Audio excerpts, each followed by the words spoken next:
Pour l'anniversaire de mes parents, j'ai parcouru 4200 miles en avion avec un cadeau emballé dans du papier doré. Avant même que je ne m'assoie, maman a dit, nous ne t'avons pas invité. C'est ta sœur qui a planifié cela. Mon père a ensuite poussé mon cadeau hors de la table en disant, nous ne voulons rien venant de toi. Je l'ai ramassé et je suis parti. Mais lorsqu'ils ont découvert ce qu'il y avait à l'intérieur, ils ont conduit 16 heures d'affilée pour venir jusqu'au pas de ma porte.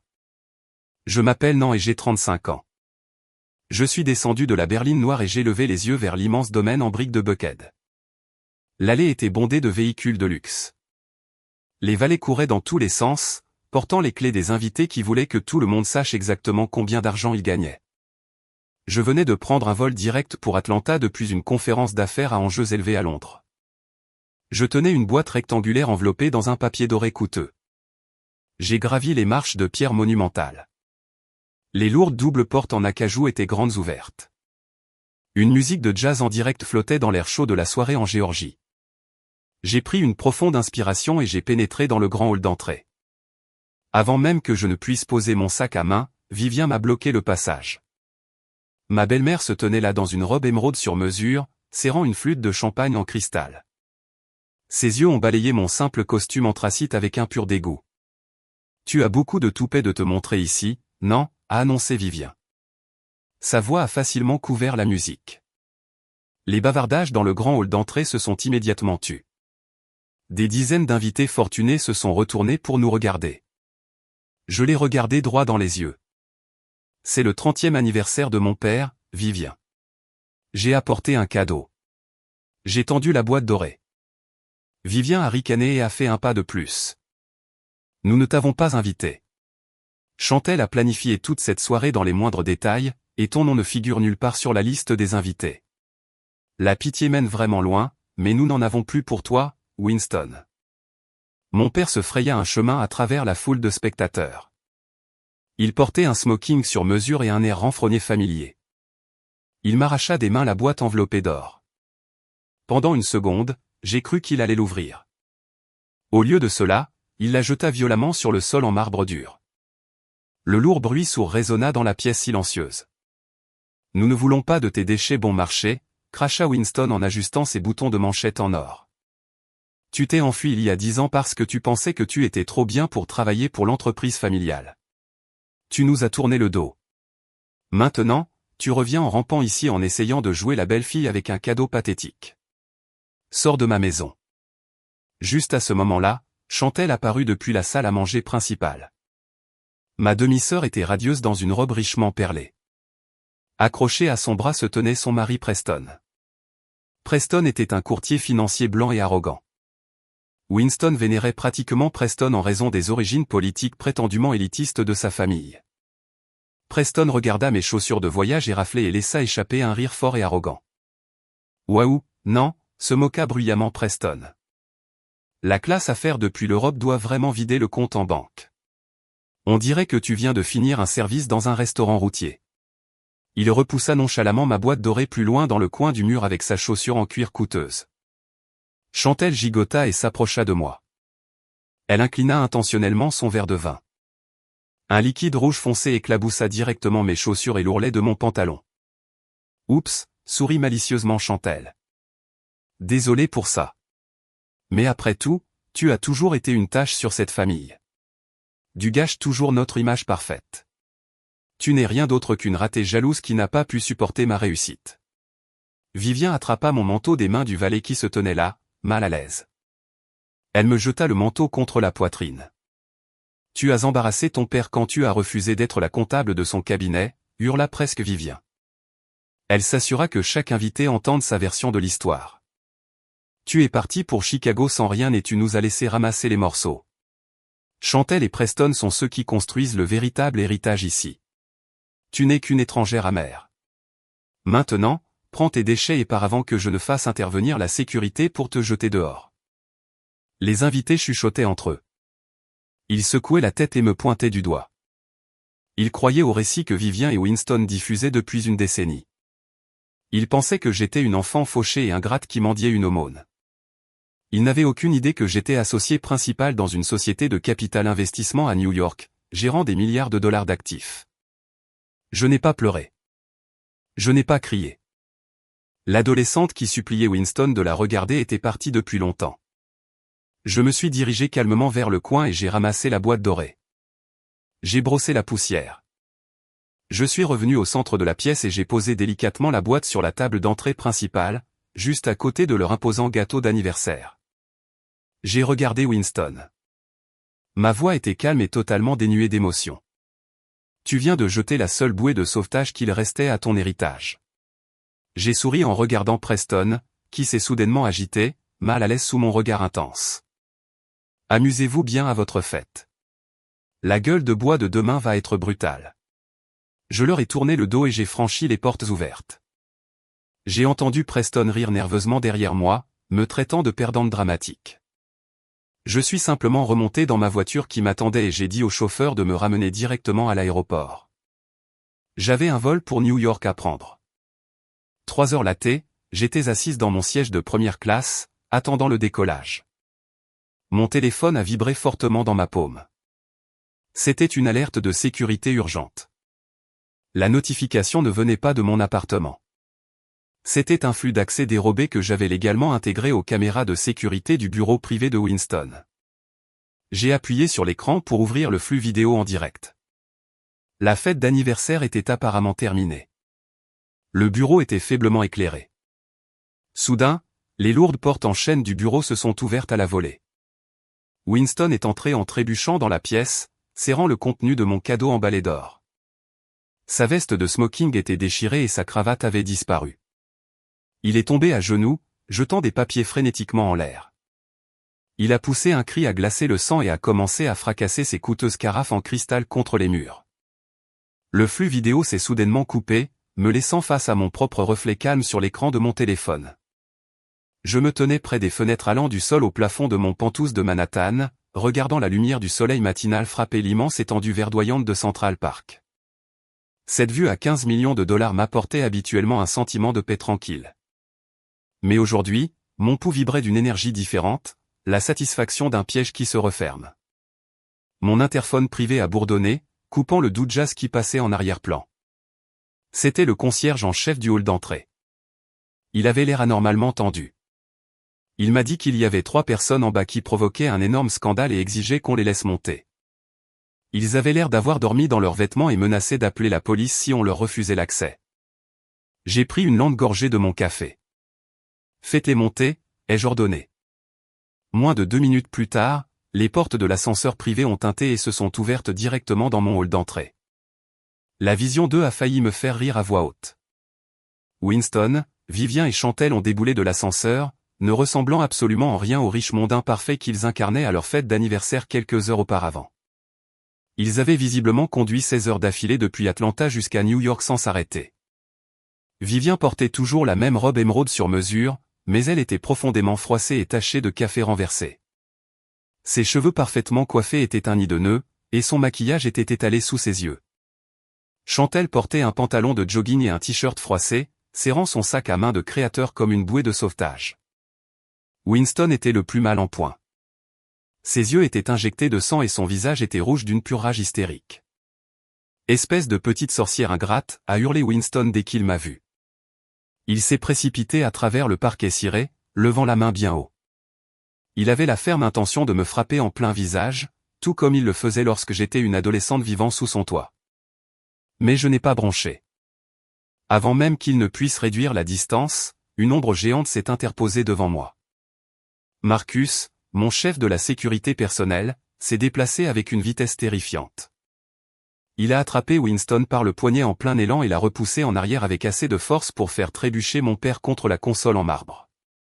Winston a repris son souffle haletant, tenant son poignet sous le choc. Il a regardé Marcus, puis moi, complètement hébété de voir qu'il ne pouvait plus utiliser l'intimidation physique pour me contrôler. « N'essaie plus jamais de me toucher, Winston, ai-je dit, gardant ma voix dangereusement calme et monocorde. Tu n'es plus sur ton territoire ici. Tu es chez moi, et tu vas te tenir tranquille, sinon Marcus t'expulsera par la force. » Vivien s'est avancée, écartant ses cheveux ébouriffés de son visage. Elle a plongé la main dans son sac de créateur taché et en a sorti le morceau de papier froissé qui avait été glissé à l'intérieur de l'emballage doré. Elle l'a jeté violemment sur ma table basse en verre. Ses mains tremblaient de manière incontrôlable. Qu'est-ce que cela signifie, non, a hurlé Vivien, pointant un doigt tremblant vers le document.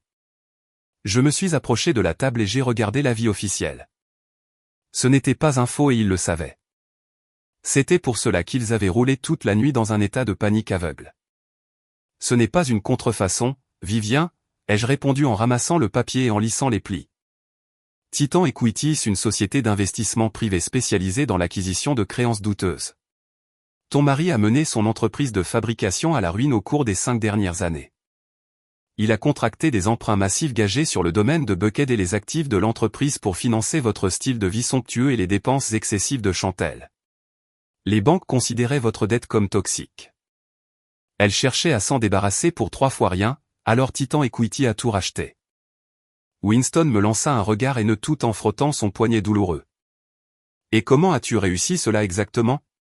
Tu n'es qu'une fugitive qui travaille dans un service de comptabilité de niveau intermédiaire. Tu n'as pas les millions requis pour racheter une dette commerciale. Tu joues juste une mauvaise blague pour te venger de t'avoir mise à la porte.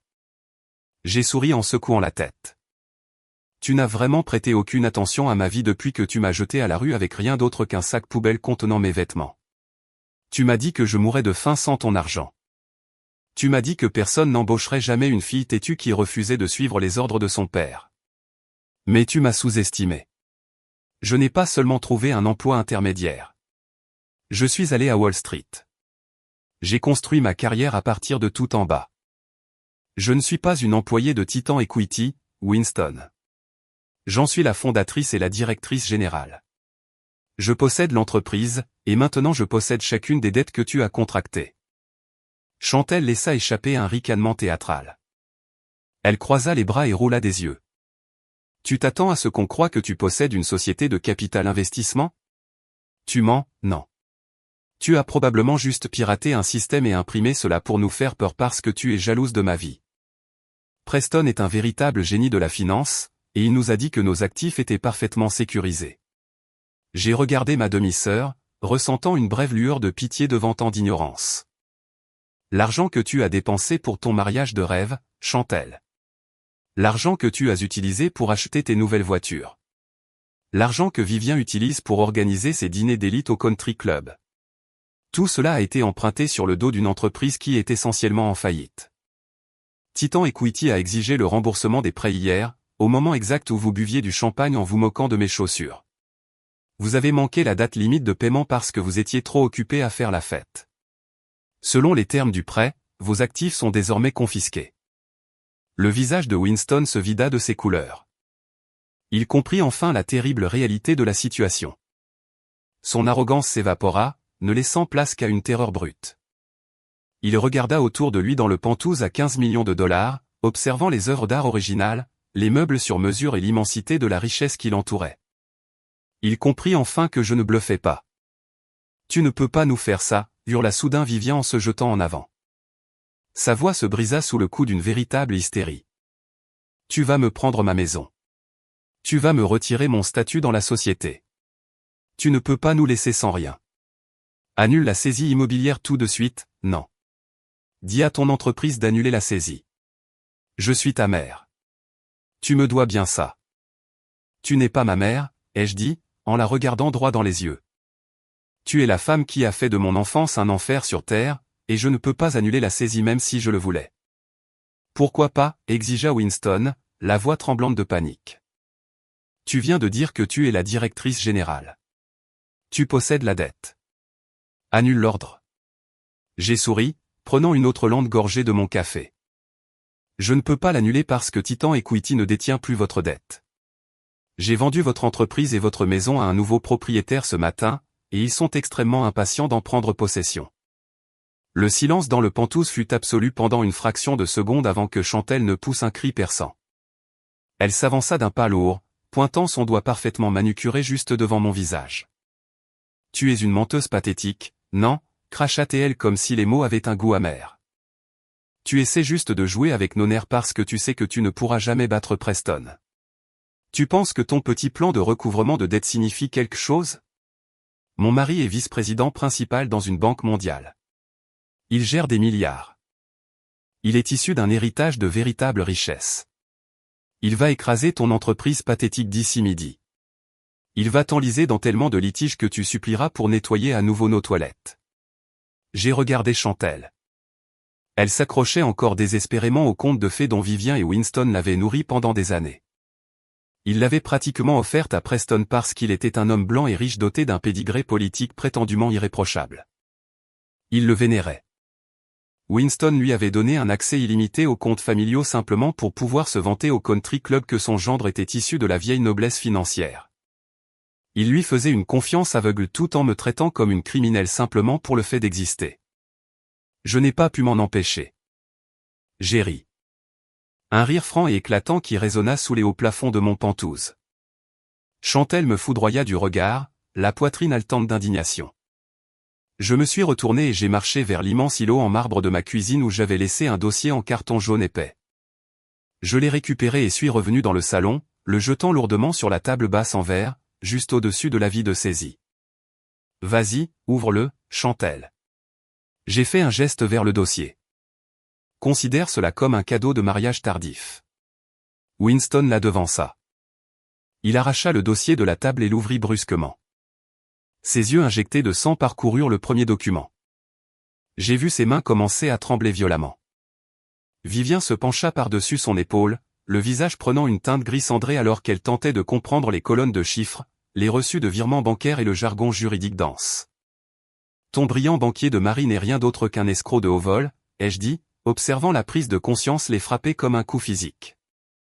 Preston ne travaille pas pour une banque mondiale.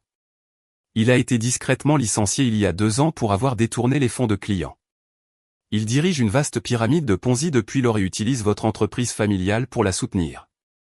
Tais-toi, hurla Chantelle, se bouchant les oreilles comme une enfant gâtée. Tu inventes tout ça.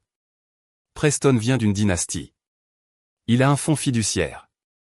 Il m'a acheté un bracelet de tennis en diamant pas plus tard qu'hier, sanglota T.L., montrant son poignet.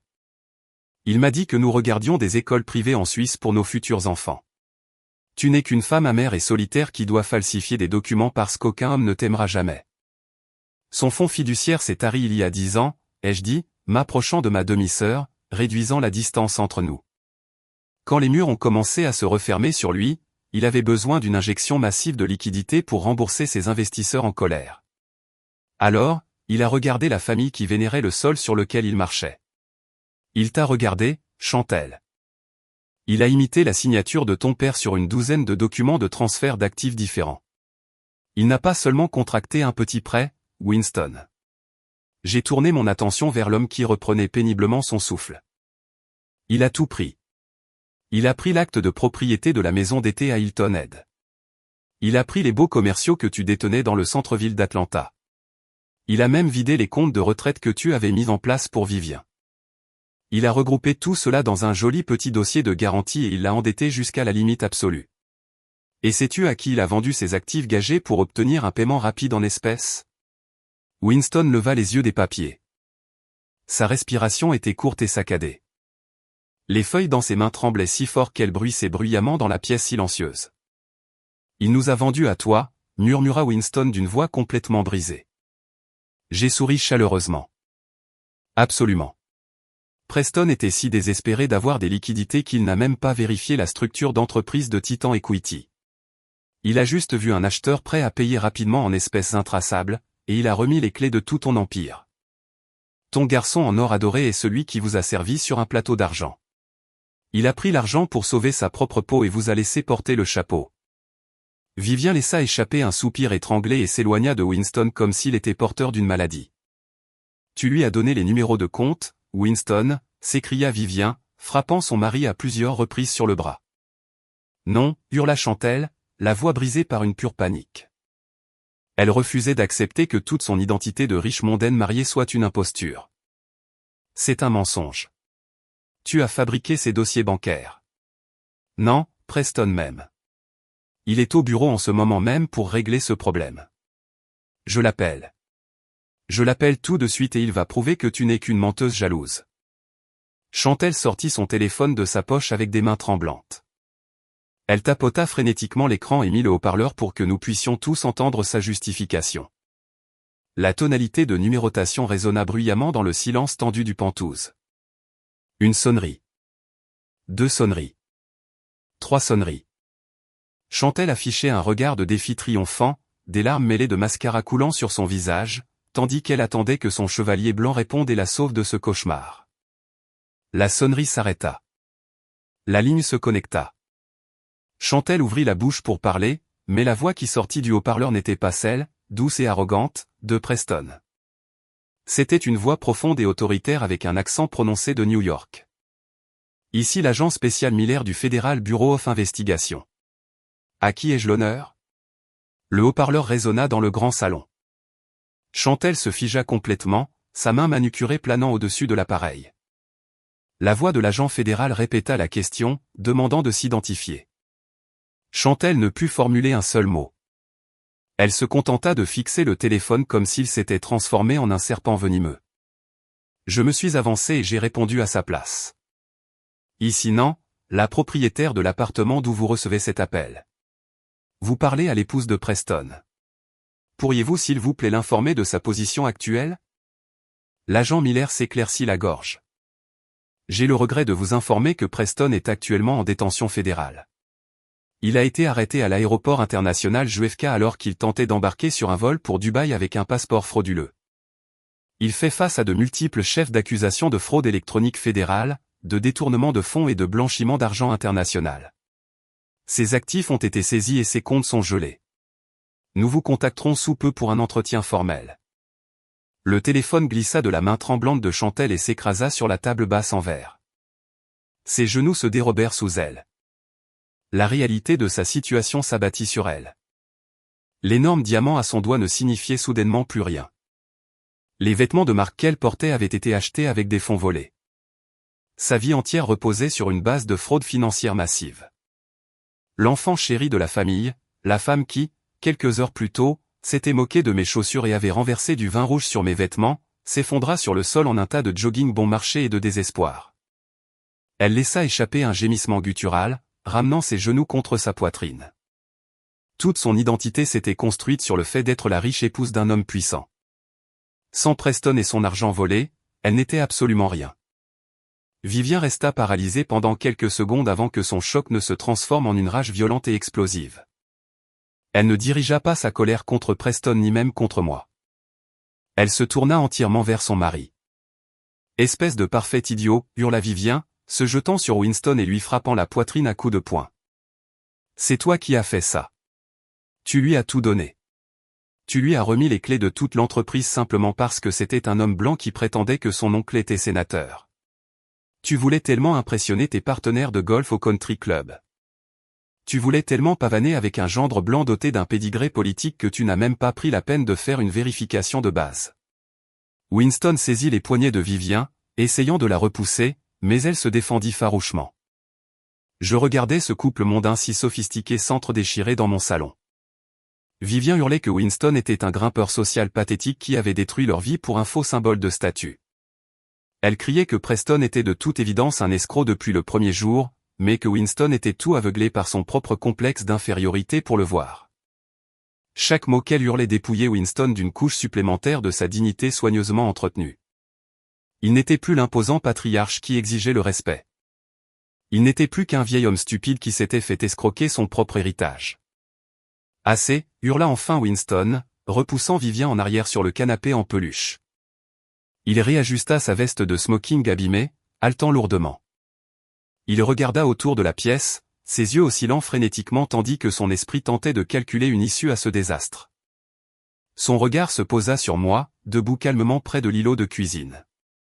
La panique dans ses yeux se mua soudain en un regard calculateur et durci. Il redressa les épaules et marcha vers moi, gonflant la poitrine pour projeter l'ancienne autorité qu'il exerçait jadis sur moi. « Non », dit Winston en utilisant ce ton imposant et autoritaire qu'il employait quand j'étais adolescente.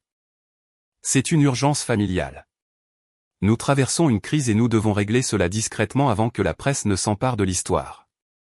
Si le public apprend que Preston est en détention fédérale, notre réputation à Atlanta sera complètement ruinée. Le country club révoquera notre adhésion, le conseil d'administration me crucifiera. Tous mes partenaires commerciaux se retireront de nos contrats. Tu dois arranger cela tout de suite. Peu m'importe combien cela coûte. Tu vas utiliser toutes les relations que tu as dans cette ville pour le faire sortir.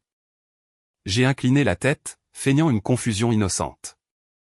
Et comment exactement suis-je censé régler le cas de ton gendre qui tente de fuir le pays avec de l'argent volé, Winston? Tu vas payer sa caution, ordonna Winston comme s'il me demandait de lui apporter un verre d'eau. Tu viens de te vanter de la quantité d'argent que tu as. Tu diriges une immense société de capital investissement. Tu as des capitaux liquides. J'ai besoin que tu rédiges un chèque de 5 millions de dollars immédiatement pour couvrir sa caution et embaucher les meilleurs avocats de la défense à New York. Nous étoufferons les accusations et nous réglerons la dette de l'entreprise plus tard. Tu es ma fille et c'est ton devoir de protéger cette famille. Fais-le maintenant, non. Vivien s'arrêta de pleurer et leva les yeux depuis le canapé. Une lueur d'espoir cupide s'alluma dans ses yeux rougis par les larmes. Oui, ajouta Vivien, la voix tremblante mais avide. Tu nous dois bien ça, non. Nous t'avons logé pendant 18 ans. Tu as plus qu'assez d'argent pour nous sauver.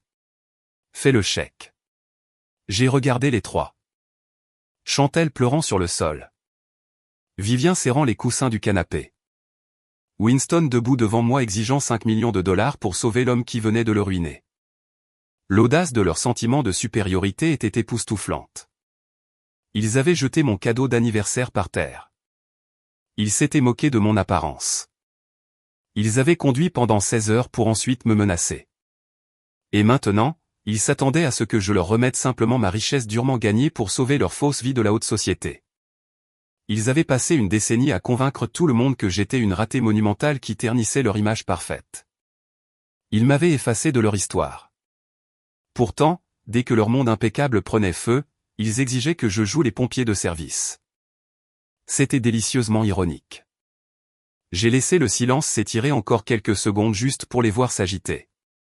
Puis j'ai souri chaleureusement. Tu sais, Winston, tu as des arguments très convaincants. La famille est importante après tout. J'ai plongé la main dans mon sac de marque posé sur le comptoir. J'en ai sorti mon chéquier personnel relié en cuir et un lourd stylo plume en or. Winston laissa échapper un immense soupir de soulagement. Il sourit même. Il regarda Vivien en hochant la tête, comme pour dire qu'il avait toujours su comment me faire plier. C'est bien, non, dit Winston d'un ton empreint d'une approbation condescendante. Tu apprends enfin quelle est ta place dans cette famille. Tu as toujours été têtu, mais je savais que tu finirais par comprendre ton devoir. Fais le chèque et nous pourrons oublier tout ce désagrément de la fête. Nous pourrions même te laisser venir à Thanksgiving cette année. J'ai ouvert le stylo d'un clic. La pièce était plongée dans un silence de mort, à l'exception du doux grattement de la plume métallique contre le papier épais. J'ai soigneusement écrit la date. J'ai inscrit le montant exact de 5 millions de dollars. J'ai signé de mon nom avec une arabesque délibérée et élégante. J'ai soufflé doucement sur l'encre pour la laisser sécher. Puis j'ai détaché le chèque du carnet et je l'ai tenu en l'air entre mon index et mon majeur. Les yeux de Winston brillaient d'une pure cupidité. Il fit un pas confiant en avant et tendit la main pour saisir l'argent qui sauverait sa précieuse réputation. Il était si près que le bout de ses doigts effleurait presque le papier. Je l'ai regardé droit dans les yeux. Le sourire s'effaça complètement de mon visage. J'ai saisi le haut du chèque de mon autre main et je l'ai déchiré en deux d'un coup sec. Ah, octa Winston, faisant un pas en arrière sous le choc. J'ai réuni les deux moitiés et les ai déchirées à nouveau. Le bruit de déchirement fut fort et net dans la pièce silencieuse. J'ai réduit le papier en minuscules petits morceaux et j'ai ouvert la main, laissant les confettis s'éparpiller sur le parquet coûteux comme des débris sans valeur. Winston fixa les morceaux de papier déchirés à ses pieds, la mâchoire pendante. Espèce de stupide fille, balbutia-t-il. Qu'est-ce que tu viens de faire? Je me suis approché tout près de lui, le forçant à lever les yeux vers moi. Je ne vais pas payer la caution de ton criminel de gendre, Winston. Je te l'ai déjà dit, je n'utilise mon argent que pour prendre soin de ma famille, et mon argent est strictement réservé aux parents par le sang. Le silence dans la pièce fut absolu pendant un long moment terrifiant. Vivien fixait les morceaux déchiquetés du chèque de 5 millions de dollars éparpillés sur le sol. Ses yeux suivaient le papier déchiré comme si elle pouvait, par la pensée, reconstituer l'argent. Puis elle leva les yeux vers moi, son visage déformé par un masque de haine pure et viscérale. L'expression « parent par le sang » semble à court-circuiter le peu de santé mentale qui lui restait. Elle laissa échapper un son qui tenait à la fois du cri et du rire. C'était le bruit d'une femme perdant complètement pied avec la réalité. « Parent par le sang » hurla Vivien, sa voix résonnant sur les hauts plafonds et vibrant contre les baies vitrées. « Tu penses que tu es de mon sang ? Tu penses partager une seule goutte de mon héritage d'élite ? Tu n'es rien d'autre qu'un sale petit secret, non. Tu es l'erreur honteuse que Winston a essayé d'enterrer il y a 35 ans. » Winston devint soudainement blanc comme un linge. Il se jeta sur sa femme, tendant sa main valide pour lui attraper l'épaule. « Ferme ta bouche, Vivien, siffla-t-il, la voix tremblante d'une terreur absolue d'un genre nouveau. D'où pas dire un mot de plus. Mais Vivien était allé bien trop loin.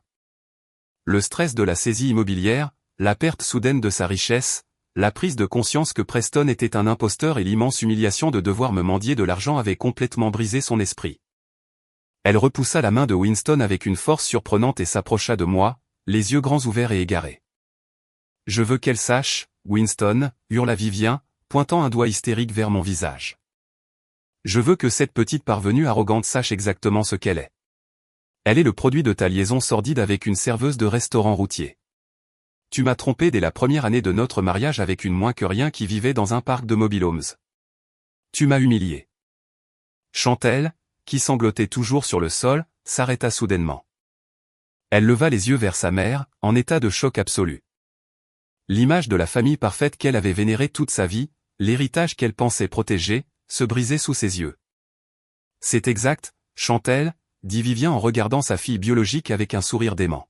« Ton précieux père a eu une sale liaison. Quand cette traînée est morte dans un accident de voiture 3 ans plus tard, Winston a ramené son tétard à la maison et m'a supplié de l'élever. Je voulais t'envoyer directement dans un orphelinat, non. Je ne voulais rien avoir à faire avec l'enfant d'une autre femme venant salir ma maison parfaite et ruiner ma réputation. » Winston supplia pratiquement sa femme de se taire. Il tenta de la tirer physiquement vers l'ascenseur privé, mais Vivien planta ses pieds au sol et poursuivit sa tirade toxique. Elle voulait me blesser aussi profondément que je venais de la blesser. « Sais-tu pourquoi nous t'avons gardé, non ?» demanda Vivien, un sourire cruel et tordu se dessinant sur ses lèvres. « Tu penses vraiment que nous t'avons gardé par bonté d'âme ? Tu crois que je t'ai nourri et vêtu parce que j'avais de la peine pour toi ? Ta pitoyable mère avait une assurance vie massive, une police d'une valeur de plus de 2 millions de dollars. Et comme Winston était enregistré comme ton tuteur légal, il avait le contrôle administratif total sur ce versement massif jusqu'à tes 21 ans. » Les mots flottaient dans l'air, lourds et toxiques. Winston semblait sur le point de s'évanouir. Sa respiration était extrêmement superficielle et il s'appuyait lourdement sur la console en marbre pour ne pas tomber. Il refusait de me regarder. « Nous avons utilisé l'argent de la mort de ta mère pour financer la première entreprise immobilière de Winston, » se vanta Vivien, la voix ruisselant d'une fierté venimeuse. « Nous avons utilisé ton argent sale pour payer les frais de scolarité de l'école privée de Chantelle et mes abonnements exclusifs au country club. Nous avons acheté nos premières voitures de luxe avec cet argent. Nous t'avons gardé enfermé dans la plus petite chambre et traité comme une bonne parce que c'était tout ce dont tu étais capable. Tu as financé notre style de vie de luxe pendant que nous te jetions des miettes. Tu n'as jamais fait partie de la famille, non. Tu étais un investissement. Et le jour où tu as eu 18 ans et que tu as refusé que Winston continue de gérer ton fonds fiduciaire, c'est le jour où tu es devenu totalement inutile pour nous. C'est pour cela que nous t'avons jeté à la rue sans rien. Nous avions déjà vidé jusqu'au dernier centime que ta défunte mère t'avait laissé. » Vivien croisa les bras, l'air incroyablement satisfaite d'elle-même. Elle se tenait droite au milieu de sa robe froissée et de ses cheveux en bataille. Elle pensait vraiment que cette révélation briserait mon esprit. Elle s'attendait à me voir tomber à genoux et pleurer comme le faisait Chantelle. Elle voulait me voir anéanti par la terrible découverte que toute mon enfance n'avait été qu'une transaction financière et que ma mère biologique était une femme qu'il méprisait profondément. Je n'ai pas pleuré. Je n'ai pas crié. Je suis simplement resté là et j'ai laissé un sourire lent et froid s'étirer sur mon visage. Winston vit mon sourire et le peu de couleur qui lui restait s'évanouit complètement. Il comprit immédiatement que Vivien venait de commettre une erreur catastrophique. Il recula vers l'ascenseur, appuyant frénétiquement sur le bouton d'appel, mais Marcus se tenait fermement sur le passage, bloquant leur seule issue de sa stature imposante. « Tu penses que c'est une nouvelle information, Vivien ?» ai-je demandé, marchant lentement vers le grand tableau moderne suspendu sur le mur du fond de mon salon. Tu penses que j'ai passé les 17 dernières années de ma vie dans l'ignorance absolue de la raison pour laquelle mon propre père me traitait comme un fardeau financier? Je me suis glissé derrière la toile et j'ai appuyé sur un bouton caché. Le tableau a glissé en douceur sur le côté, révélant un lourd coffre-fort en acier encastré dans le béton. J'ai entré le code numérique et j'ai ouvert la lourde porte en acier. Quand j'ai eu 18 ans, Winston a fait une erreur très négligente, ai-je dit, plongeant la main dans la boîte métallique sombre. Il a laissé la clé de son classeur privé posée sur son bureau. J'étais censé nettoyer son bureau ce jour-là. Au lieu de cela, j'ai ouvert le meuble à la recherche de mon acte de naissance pour pouvoir enfin faire une demande d'aide financière pour l'université. Ce que j'ai trouvé, c'était un épais dossier jaune contenant les documents originaux de l'assurance vie, les reçus de versement et une série de transferts bancaires déplaçant des millions de dollars d'un fonds fiduciaire à mon nom directement vers les comptes personnels de Winston. J'ai sorti un objet du coffre-fort et je me suis retourné vers eux. C'était un petit boîtier en plastique transparent contenant une très vieille cassette audio. J'ai aussi trouvé ceci. J'ai tenu la cassette bien haut pour qu'ils puissent tous la voir clairement à la lumière du matin. Winston laissa échapper un faible et pitoyable gémissement. Il l'a reconnu immédiatement. J'ai également trouvé une collection de micro-cassettes d'enregistrement que Winston utilisait pour dicter ses pensées personnelles et ses stratégies commerciales avant l'ère numérique, ai-je continué, ma voix ferme et implacable. Cette cassette en particulier détaille exactement comment il prévoyait de détourner l'argent de l'assurance de ma mère sans alerter le fisc. Elle décrit étape par étape comment il avait l'intention de vider légalement le fonds fiduciaire avant même que je ne devienne adulte.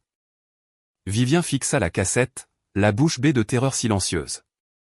La satisfaction cruelle avait complètement disparu de son visage, remplacée par la prise de conscience terrifiante de ce que cette preuve irréfutable signifiait réellement. Vous avez volé l'héritage de ma mère, ai-je dit, revenant vers eux avec la cassette en main. Vous avez pris la seule chose qu'elle m'avait laissée, et vous l'avez utilisée pour construire une fausse dynastie. Vous avez passé 17 ans à m'abuser tout en vivant sur l'argent qui était censé assurer mon avenir. J'ai pris cette cassette et ces dossiers financiers quand vous m'avez jeté dehors. Je les ai gardés en sécurité dans des coffres de banque et des coffres cachés pendant près de 2 décennies. J'ai attendu le moment parfait pour les utiliser. J'ai regardé Winston, qui pleurait maintenant ouvertement, les mains sur le visage, me suppliant silencieusement d'arrêter. Preston n'est pas le seul à aller en prison fédérale, Winston, ai-je dit, ma voix résonnant avec une autorité finale et absolue. Je me suis approché du lecteur audio vintage posé sur l'étagère en acajou. La pièce était si silencieuse que je pouvais entendre la respiration erratique de mon père et les faibles sanglots de ma belle-mère. J'ai glissé la vieille cassette en plastique dans le lecteur et j'ai appuyé sur le lourd bouton argenté. Un grand éclat de friture statique remplit le pantouse. Le grésillement strident de l'ancienne technologie d'enregistrement fit tressaillir Vivien.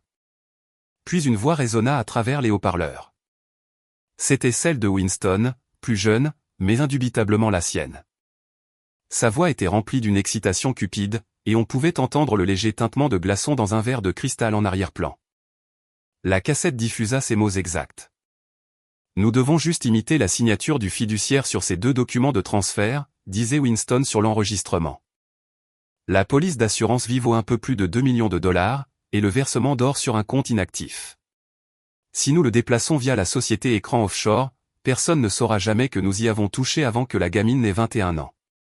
Puis une autre voix rejoignit la conversation. C'était une Vivien mais plus jeune, qui semblait tout aussi ravie et totalement sans cœur.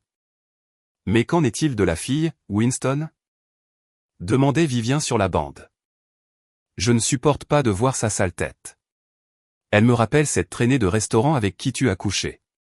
Nous la garderons dans la plus petite chambre, répondait Winston d'un ton mielleux. Nous la nourrirons et la vêtirons juste assez pour passer les inspections, mais ces 2 millions de dollars vont nous acheter le domaine de Buckhead. Je vais utiliser le reste pour lancer l'entreprise de fabrication. Nous allons être riches, Vivien. Nous devons juste tolérer la gamine pendant encore quelques années. J'ai appuyé à nouveau sur le lourd bouton argenté, et la cassette s'est arrêtée d'un clic. Le silence soudain dans le pantouse fut étouffant. Je me suis retourné pour faire face à ma famille. L'indéniable vérité de leur existence entière venait de leur être rejouée en haute définition audio. Chaque luxe dont ils avaient profité avait été acheté avec le sang et les larmes de ma défunte mère. L'immense domaine en briques de Buckhead, les robes émeraudes sur mesure, les véhicules de luxe, les abonnements d'élite au country club, tout avait été payé par une femme qu'ils méprisaient. Ils avaient littéralement construit leur fausse dynastie mondaine sur la tombe d'une pauvre serveuse de restaurant routier. Chantelle se redressa du sol. Son visage était entièrement vidé de ses couleurs. Elle regarda Winston puis Vivien comme si elle les voyait pour la toute première fois. Les parents parfaits et infaillibles qu'elle avait vénérés toute sa vie n'étaient rien d'autre qu'un ramassis de vulgaires voleurs. C'étaient des imposteurs qui avaient volé une enfant orpheline pour s'acheter une place dans la haute société. J'ai observé Chantelle de près, attendant de voir s'il existait une seule once d'empathie humaine en elle. J'attendais de voir si elle s'excuserait de m'avoir traité comme un déchet tout en vivant de mon héritage volé. Mais Chantelle fit exactement ce qu'une narcissique gâtée et imbue d'elle-même ferait. Elle ne me regarda pas du tout. Elle tourna sa fureur absolue entièrement contre ses parents. « Vous êtes tellement stupide », hurla Chantelle, sa voix brisée par une rage égoïste. « Vous êtes d'une maladresse incroyable. Comment avez-vous pu laisser traîner une cassette audio pour qu'elle la trouve ? Vous avez commis un crime fédéral majeur et vous avez pratiquement laissé un manuel d'instruction pour vous faire attraper. Vous avez ruiné ma vie. Vous avez ruiné ma réputation. D'abord, j'apprends que mon mari est un criminel fédéral. Et maintenant, j'apprends que mes parents sont de vulgaires voleurs. Quand le country club apprendra que mes parents sont des escrocs, je ne pourrai plus jamais montrer mon visage à Atlanta. Tu étais censé être intelligent, Winston. Tu étais censé être un homme d'affaires brillant, mais tu n'es qu'un criminel négligent qui s'est fait pincer. Vivien tenta de tendre la main pour réconforter sa fille, mais Chantelle la repoussa violemment. Chantelle était entièrement consumée par son propre statut de victime. Elle se moquait bien que ma mère biologique soit morte. Elle se moquait bien que j'ai été abusée et traitée comme une servante pendant 18 ans. Elle se souciait uniquement du fait que ses parents soient des criminels incompétents qui n'avaient pas su couvrir leurs traces.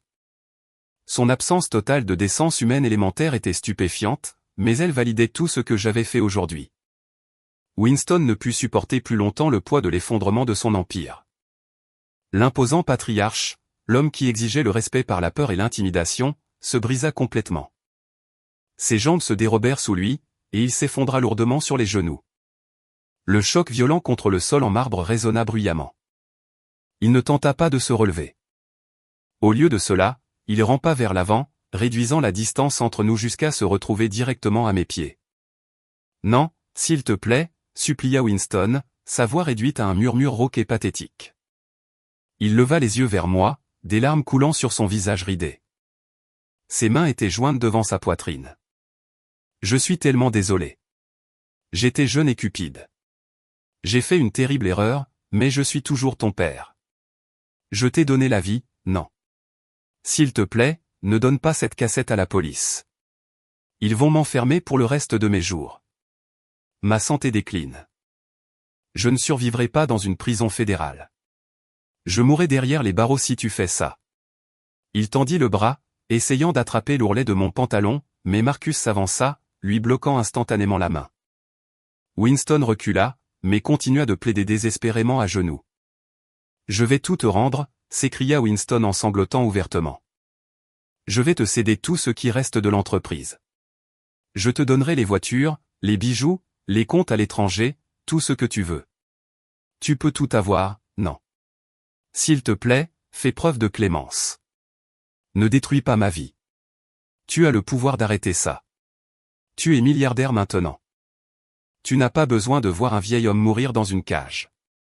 S'il te plaît, non, je t'en supplie à genoux. » J'ai baissé les yeux vers l'homme qui m'enfermait dans un placard sombre quand je demandais à manger. J'ai regardé l'homme qui me traitait de fardeau inutile tout en dépensant secrètement l'argent de la mort de ma mère. Il était littéralement en train de ramper à mes pieds, m'offrant les morceaux brisés d'une entreprise que je possédais déjà. Ces larmes ne signifiaient absolument rien pour moi. C'étaient des larmes de préservation personnelle, et non de véritables remords. Il était seulement désolé parce que son arrogance négligente l'avait finalement rattrapé. J'ai lentement secoué la tête. Mon expression était parfaitement neutre, totalement dénuée de la clémence qu'il implorait. « Tu ne comprends pas, Winston », ai-je dit, ma voix douce mais tranchant la pièce comme une lame gelée. « Je ne vais rien arrêter du tout. Tu vas payer pour chaque jour d'enfer que tu m'as fait traverser. Et tu devrais savoir que la police n'est pas la seule à te chercher en ce moment. Le lourd silence qui suivit mes paroles fut brisé par le carillon aigu des portes de l'ascenseur privé. Winston et Vivien sursautèrent comme s'ils avaient été frappés par la foudre. Chantelle recula en rampant sur le sol en marbre, ramenant ses genoux contre sa poitrine. Marcus s'avança, se plaçant entre moi et les portes en acier qui s'ouvraient. Je n'avais autorisé personne d'autre à monter. Le protocole de sécurité de mon immeuble était sans faille, donc quiconque sortait de cet ascenseur avait contourné un hall d'entrée lourdement gardé. 2 hommes entrèrent dans mon foyer. Ils n'étaient pas vêtus des costumes de créateurs sur mesure que l'on voyait habituellement dans cette partie de Manhattan. Ils portaient des costumes sombres et bon marché qui moulaient étroitement leur carrure massive. Leur visage était durci et marqué de cicatrices, témoignant d'une vie entièrement bâtie sur la violence. Le plus grand avait un nez cassé qui avait guéri de travers, et le plus petit avait des yeux froids et sans vie qui balayèrent la pièce jusqu'à se fixer directement sur Winston. « Es-tu Winston » demanda le plus grand des 2 hommes, sa voix ressemblant à du gravier broyé contre du béton. Winston avala sa salive avec peine, faisant un pas de plus en arrière. Il regarda Marcus, s'attendant à que mon chef de la sécurité intervienne. Comme Marcus ne bougeait pas, Winston gonfla la poitrine, essayant de retrouver une fraction de son ancienne autorité. « Je suis Winston » déclara-t-il, s'efforçant de garder une voix ferme. « Qui êtes-vous, et comment avez-vous pénétré dans cette résidence privée ? Je vais vous faire arrêter pour violation de domicile. » Le second homme laissa échapper un rire bas et sans humour. « Tu ne vas pas appeler la police, Winston » dit-il en sortant un document plié de sa poche intérieure. Chantelle laissa échapper un autre gémissement aigu depuis le sol. « 10 millions de dollars, sanglota-t-elle, se balançant d'avant en arrière. Winston secoua la tête violemment. « Cela n'a rien à voir avec moi, dit-il, essuyant la sueur de son front. Preston est un homme indépendant. S'il a emprunté de l'argent à des usuriers, vous devez régler cela avec lui. Il vient d'être arrêté par le Federal Bureau of Investigation. Allez le trouver en détention provisoire. Je n'ai rien à voir avec ces dettes illégales. » Le plus grand s'avança davantage dans le salon, envahissant l'espace personnel de Winston. « En fait, Winston, tu as tout à voir avec ça. » Il déplia le document et le tint bien haut. « Preston t'a utilisé comme garant principal. Il a fourni une documentation complète de tes actifs commerciaux, de ton portefeuille immobilier et de ta richesse personnelle. Il a signé ton nom juste ici, au bas du contrat. Tu es légalement et solidairement responsable de la totalité des 10 millions de dollars, plus les intérêts accumulés.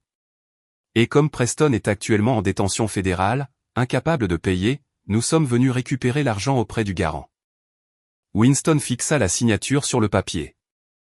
Le peu de sang qui lui restait se retira de ses joues, le laissant semblable à un fantôme. « Il a imité ma signature » bafouilla Winston, faisant encore un pas en arrière jusqu'à ce que son dos heurte la baie vitrée. « Je n'ai jamais vu ce document. Je n'ai jamais accepté de garantir un prêt de 10 millions de dollars pour un syndicat de jeu illégal. Vous ne pouvez pas me tenir pour responsable d'une contrefaçon. Nous ne sommes pas un tribunal, Winston, dit le second homme, faisant un pas lent et délibéré vers mon père. Nous nous moquons des analyses graphologiques ou des détails juridiques. Nous avons prêté 10 millions de dollars sur la base de tes actifs. Nous voulons récupérer notre argent. Nous sortirons de cet immeuble avec 10 millions de dollars aujourd'hui, ou nous prendrons des garanties physiques, et tu n'as pas envie de savoir à quoi ressemblent nos saisies physiques. » La menace flottait, lourde et étouffante, dans l'air. Vivien laissa échapper un gémissement terrifié et plaqua son dos contre le mur, essayant de se faire aussi petite que possible. Les yeux de Vivien s'écarquillèrent au point que j'ai cru qu'ils allaient lui sortir de la tête. Elle tourna lentement la tête pour regarder son mari. Son esprit luttait pour assimiler les mots « compte offshore » et la prise de conscience que Winston avait secrètement transféré des millions sur un compte caché aux îles Caïmans brisa complètement son illusion de contrôle sur les finances familiales.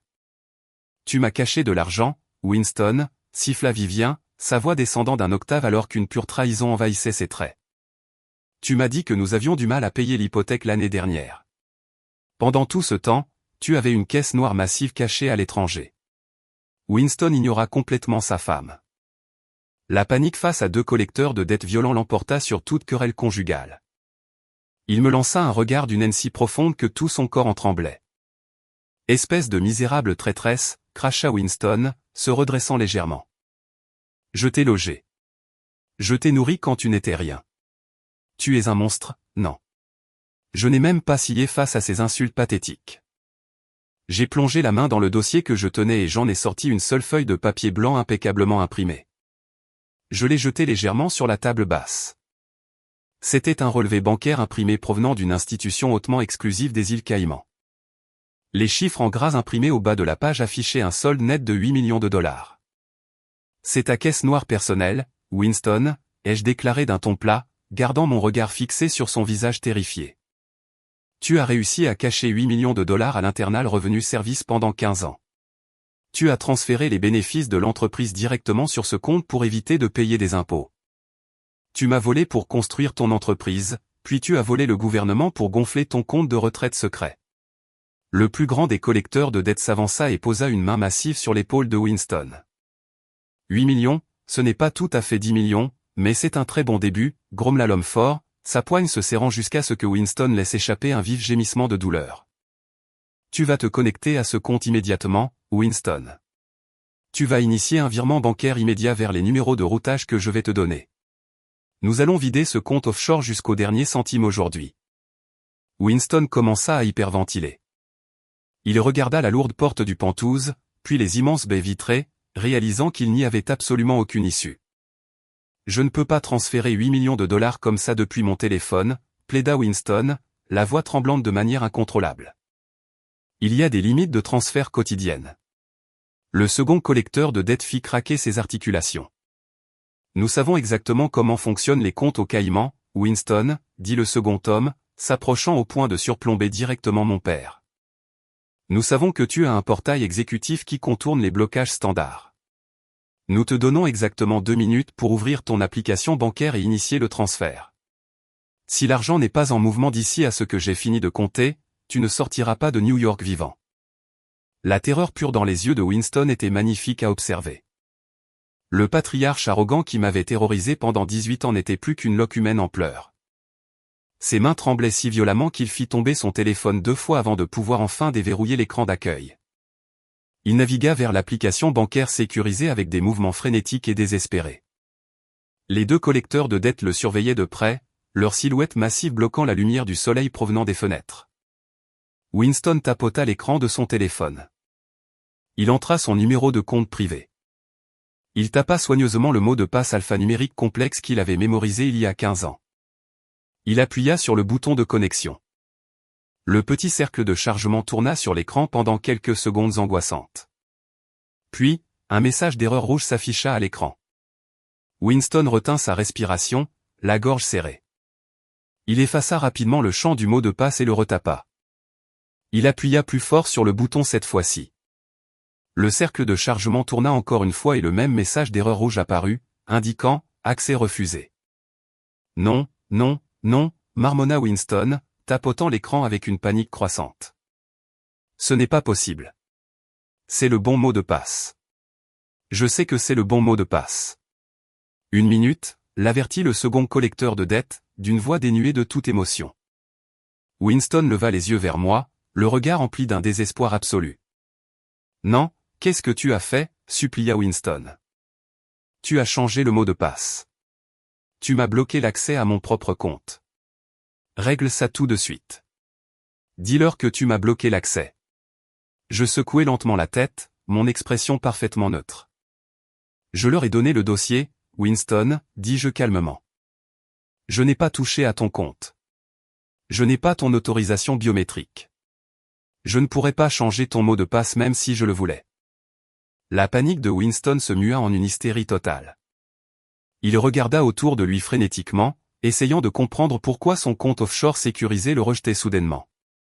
Son regard passa devant moi, devant les collecteurs de dettes, et se posa sur le canapé en peluche blanche au centre du salon. Chantelle ne pleurait plus sur le sol. Elle s'était discrètement relevée pendant que les collecteurs de dettes menaçaient son père. Elle était assise confortablement sur le canapé, un ordinateur portable argenté et élégant posé sur ses genoux. Ses doigts reposaient légèrement sur le clavier. Winston fixa sa fille biologique. Chantelle le regarda en retour et un sourire lent et perfide s'étira sur son visage taché de larmes. Le rôle de l'épouse innocente et dévastée avait complètement disparu. Elle inclina l'écran de l'ordinateur juste assez pour que Winston puisse voir le message de confirmation vers Viv d'un profil bancaire modifié avec succès. Elle l'avait bloqué de sa seule bouée de sauvetage restante. Winston resta figé sur ses genoux, fixant l'écran de confirmation vert et lumineux sur l'ordinateur de Chantelle. La prise de conscience de ce qu'elle venait de faire s'abattit sur lui si violemment qu'il cessa de respirer pendant quelques secondes. « Tu pas changé le mot de passe ?» siffla Winston, sa main valide serrant sa poitrine alors qu'il luttait pour faire entrer de l'air dans ses poumons. « Comment as-tu obtenu mon mot de passe ?» Chantelle roula des yeux et laissa échapper un rire sec qui ressemblait exactement à celui de Vivien à ses plus belles heures. « Tu es vieux et prévisible, Winston, dit-elle en se renversant contre les coussins moelleux du canapé et en croisant les jambes. Vivien recula du mur, la bouche bée de stupeur. « Chantelle, qu'as-tu fait ?» exigea Vivien, sa voix tremblant d'un mélange de confusion et d'horreur naissante. « Donne immédiatement le nouveau mot de passe à ton père. Donne-le-lui pour qu'il puisse payer ses hommes et que nous puissions sortir d'ici. » Chantelle referma brusquement l'ordinateur portable d'un coup sec et le serra fermement contre sa poitrine. « Non, » dit Chantelle, sa voix totalement dénuée de la moindre affection filiale. « Je ne lui donnerai rien. »« Tu l'as volé ?» octa Winston, son visage prenant une teinte violette dangereuse alors que les veines de son cou se gonflaient. « Tu as volé ma retraite. Tu as volé la seule chose qui pouvait me sauver la vie. »« C'est toi qui l'as volé en premier, » répliqua Chantelle, pointant un doigt accusateur vers son père. « Tu l'as volé à la mère décédée de Nan, et tu as construit un château de cartes qui est en train de s'effondrer sur moi. Mon mari fait face à des accusations fédérales de fraude électronique. Le gouvernement a gelé tous nos comptes joints. Il ne me reste absolument plus rien. Tu t'attends vraiment à ce que je reparte les mains vides pendant que tu rembourses des usuriers illégaux avec mon héritage ? J'ai besoin de cet argent pour embaucher la meilleure équipe de défense du pays pour sauver Preston. J'en ai besoin pour assurer mon propre avenir. Si je leur donne ces 8 millions, je vivrai à la rue. Je ne vais pas couler avec ton navire en perdition. Tu nous abandonnes, » s'étouffa Winston, des larmes de pure incrédulité coulant sur son visage. Ils vont me tuer, Chantelle. Ils vont prendre ma vie et tu vas simplement franchir la porte. Chantelle se leva, lissant les plis de son pantalon de jogging de marque coûteux. Tu m'as toujours dit de protéger l'héritage familial, Winston, dit-elle froidement. Preston et moi sommes l'héritage désormais. Vous deux n'êtes que des passifs obsolètes. Vous vous êtes mis dans ce pétrin tout seul en étant des criminels négligents qui se sont fait attraper. Débrouillez-vous. La trahison absolue contenue dans ces paroles frappa Vivien comme un coup physique. La mère qui avait choyé Chantelle toute sa vie, la femme qui avait couvert sa fille biologique de millions volés tout en me traitant comme un chien errant indésirable, finit par craquer. L'illusion de sa famille parfaite s'était entièrement brisée, ne laissant derrière elle que des monstres cupides et égoïstes. Vivien laissa échapper un cri à glacer le sang qui déchira le pantouse. « Espèce de petite sorcière ingrate » hurla Vivien, se jetant à travers la pièce vers sa fille. « Je t'ai tout donné. Je t'ai acheté les meilleurs vêtements, les meilleures voitures, la meilleure éducation. Je t'ai placé au-dessus de tout le monde. J'ai ruiné mon propre âme pour te donner une vie parfaite, et tu vas nous laisser mourir ici ?» Vivien attrapa Chantelle par les cheveux, la tirant violemment en arrière. Chantelle hurla et balança le lourd ordinateur portable argenté, frappant sa mère de plein fouet à la mâchoire. Le bruit écœurant du métal contre l'os résonna dans la grande pièce. Vivien trébucha en arrière, crachant du sang sur le tapis blanc immaculé. Mais elle ne s'arrêta pas. Elle se jeta à nouveau sur Chantelle, lui déchirant ses vêtements et hurlant qu'elle était un monstre. Les femmes si sophistiquées de la haute société se battaient maintenant sur le sol comme des animaux sauvages, déchirant le tissu même de leur image de famille parfaite. Elles s'entre-déchiraient pour de l'argent volé auquel elles s'estimaient si légitimement en droit de prétendre. Le plus grand collecteur de dettes laissa échapper un sifflement fort et aigu qui coupa net les bruits de leur lutte violente. Il ne s'intéressait pas à leur drame familial. Seuls ces 10 millions de dollars l'intéressaient. « Assez » hurla le grand homme, enjambant la silhouette agenouillée de Winston et marchant directement vers les deux femmes qui se roulaient sur le sol. Il se pencha et attrapa Chantelle par le col de son t-shirt, la soulevant sans effort dans les airs. Chantelle hurla et lâcha l'ordinateur portable. Le second collecteur de dettes le ramassa immédiatement sur le sol et ouvrit l'écran. « Vous, les petites filles riches, vous pensez être si malignes » grogna le plus grand en secouant Chantelle jusqu'à lui faire claquer les dents. « Tu crois que tu peux simplement transférer 8 millions de dollars sur un portefeuille crypto et échapper à une dette du syndicat? Nous nous moquons de savoir de qui est le nom sur le compte. Nous partons avec cet argent. Tu vas ouvrir cet ordinateur tout de suite et annuler le virement, sinon mon partenaire va commencer à te briser les doigts un par un jusqu'à ce que tu tapes le code d'accès. Chantelle sanglotait hystériquement à présent, son arrogance passée ayant totalement disparu. Elle agitait ses jambes pour essayer de se libérer de son emprise massive, mais il la tenait suspendue en l'air comme une poupée de chiffon. « Aidez-moi » hurla-t-elle en regardant Winston et Vivien. « S'il vous plaît, dites-leur d'arrêter. » Winston restait simplement à genoux, fixant aveuglément le sol. Vivien gisait sur le tapis, tenant sa mâchoire en sang, n'offrant absolument aucune aide à la fille qui venait de la trahir. Ils s'étaient véritablement retournés les uns contre les autres. Il ne restait plus aucune loyauté pour les sauver. J'ai observé cette scène pathétique se dérouler, ressentant un profond sentiment de libération. Les personnes qui avaient fait de ma vie un enfer s'étaient complètement détruites elles-mêmes. Elles avaient exposé leur cupidité, leur cruauté et leur lâcheté ultime. Il était enfin temps de mettre fin au spectacle. J'ai fait un pas en avant et j'ai levé la main droite. J'ai regardé directement les deux collecteurs de dettes. Vous ne briserez les doigts de personne chez moi, ai-je déclaré, ma voix coupant les sanglots hystériques de Chantelle. Et vous ne quitterez certainement pas cet immeuble avec cet argent. Le plus grand me foudroya du regard, resserrant sa poigne sur le col de Chantelle. Et qui va nous en empêcher, petite fille, ricana-t-il. Ton unique garde du corps là-bas? Nous le descendrons avant même qu'il ne puisse dégainer son arme. Je n'ai pas dit un mot de plus. J'ai simplement levé la main plus haut et j'ai claqué des doigts. Le son fut net et tranchant dans la pièce tendue. Instantanément, les lourdes portes en acier de l'ascenseur privé ont tinté et ont glissé pour s'ouvrir. Les deux collecteurs de dettes tournèrent la tête, s'attendant à voir d'autres agents de sécurité privée. Au lieu de cela, le hall du Penthouse fut immédiatement envahi par une douzaine d'hommes lourdement armés portant des tenues tactiques sombres. Les lettres blanches en gras sur leurs gilets tactiques indiquaient « Unité des crimes financiers ». Ils se déplaçaient avec une précision militaire absolue, armes levées et braquées directement sur les deux hommes du syndicat. « Lâchez vos armes et mettez-vous à terre immédiatement », hurla l'officier de tête, sa voix résonnant sous les hauts plafonds de mon Penthouse. Les deux collecteurs de dettes, qui s'étaient montrés si arrogants quelques secondes auparavant, se figèrent sur place. Ils regardèrent les 12 fusils d'assaut braqués directement sur leur poitrine et comprirent qu'ils venaient de tomber aveuglément dans un piège. Le plus grand relâcha lentement sa prise sur le col de Chantelle, la laissant retomber sur le sol. Il leva ses deux mains massives en l'air et se laissa tomber à genoux. Le second suivit son exemple, abandonnant l'ordinateur portable argenté sur le tapis de marbre. Les officiers envahirent le salon, se déplaçant avec une efficacité rodée. Ils plaquèrent les deux hommes du syndicat au sol, leur attachant les poignets derrière le dos avec des colliers de serrage en plastique avant de les relever. Toute l'opération prit moins de 30 secondes. Marcus restait parfaitement immobile près du mur, observant le déroulement de la scène, exactement comme nous l'avions prévu. Vivien recula en rampant, pressant sa mâchoire ensanglantée contre la baie vitrée, les yeux écarquillés par un choc absolu. Winston restait figé sur ses genoux, tremblant tandis que l'agent fédéral armé sécurisait la pièce. Chantelle était assise sur le sol, reprenant son souffle et se tenant la gorge, complètement hébétée par cette invasion soudaine. Un homme de grande taille vêtu d'un trench coat sur mesure sortit de l'ascenseur privé et pénétra calmement dans mon salon. Il brandit une plaque dorée accrochée à sa ceinture. « Je suis le capitaine Reynolds de l'unité des crimes financiers », annonça-t-il en regardant autour de lui avant que ses yeux ne se posent sur moi. « Excellent travail, non ?» dit-il en m'adressant un bref signe de tête professionnel. Winston me fixa, la bouche bée. « Tu avais planifié ça ?» bafouilla-t-il, sa voix étant à peine un murmure.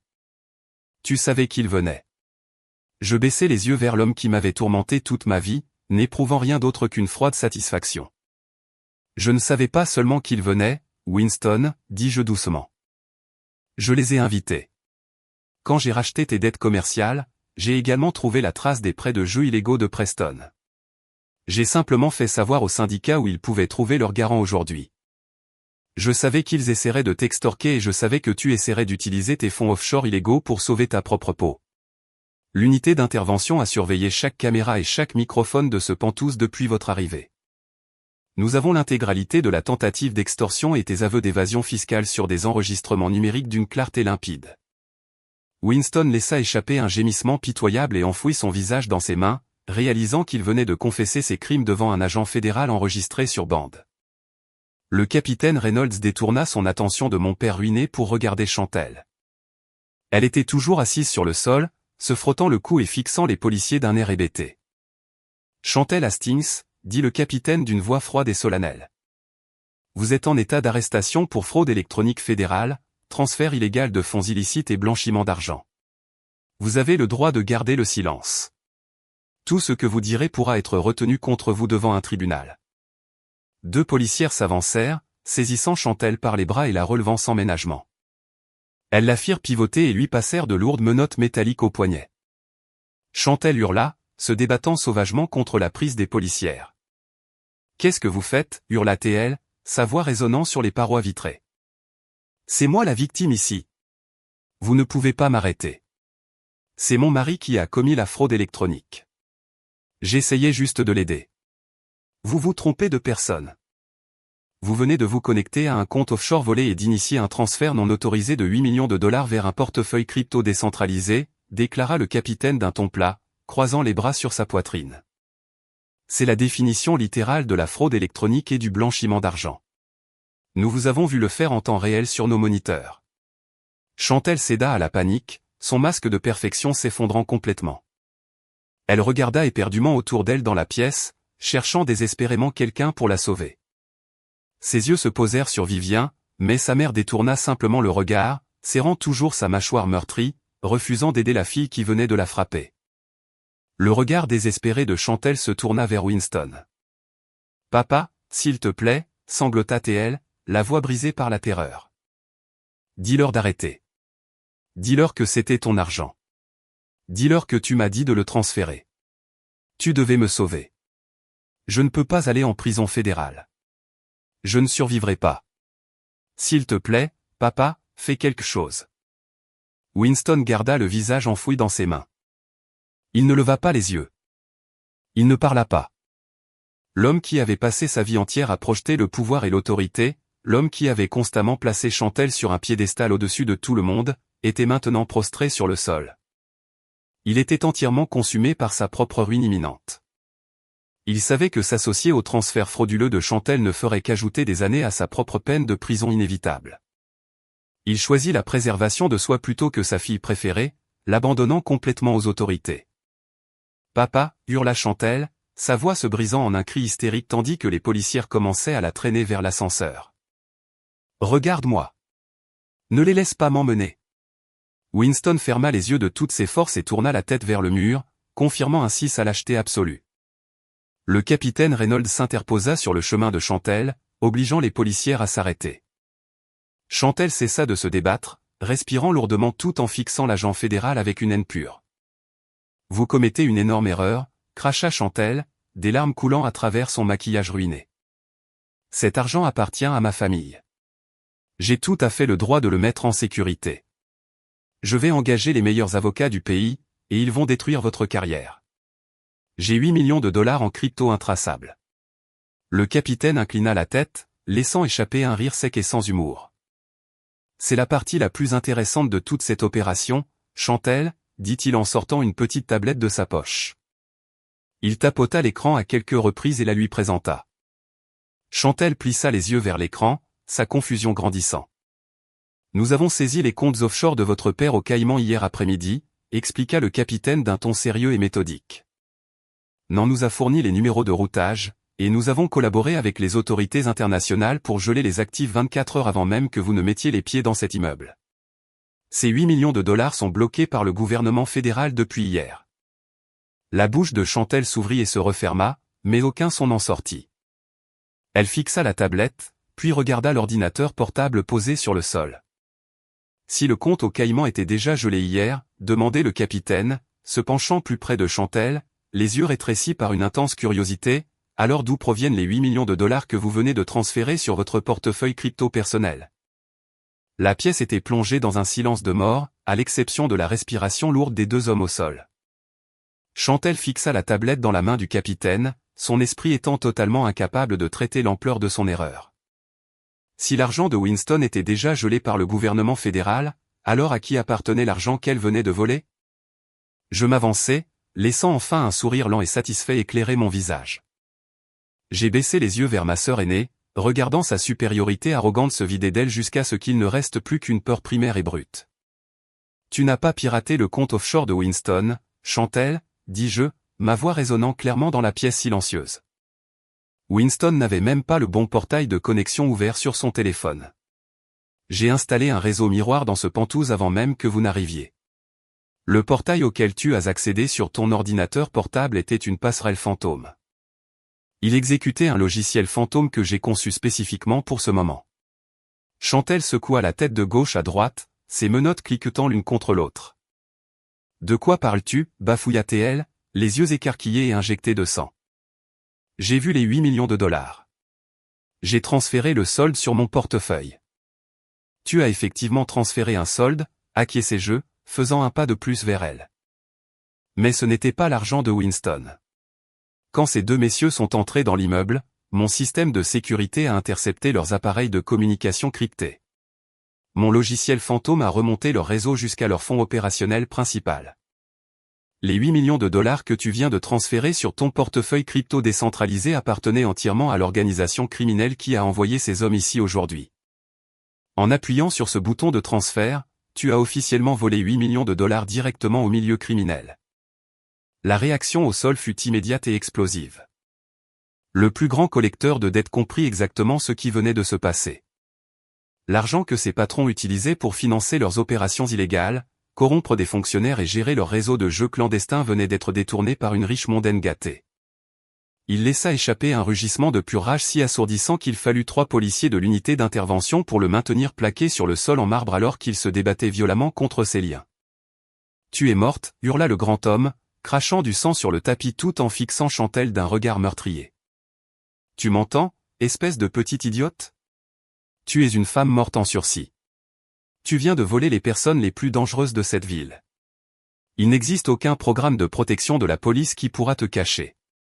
Il n'y a aucune cellule de prison assez sûre pour nous empêcher d'entrer. Nous te traquerons jusqu'à la fin de tes jours misérables.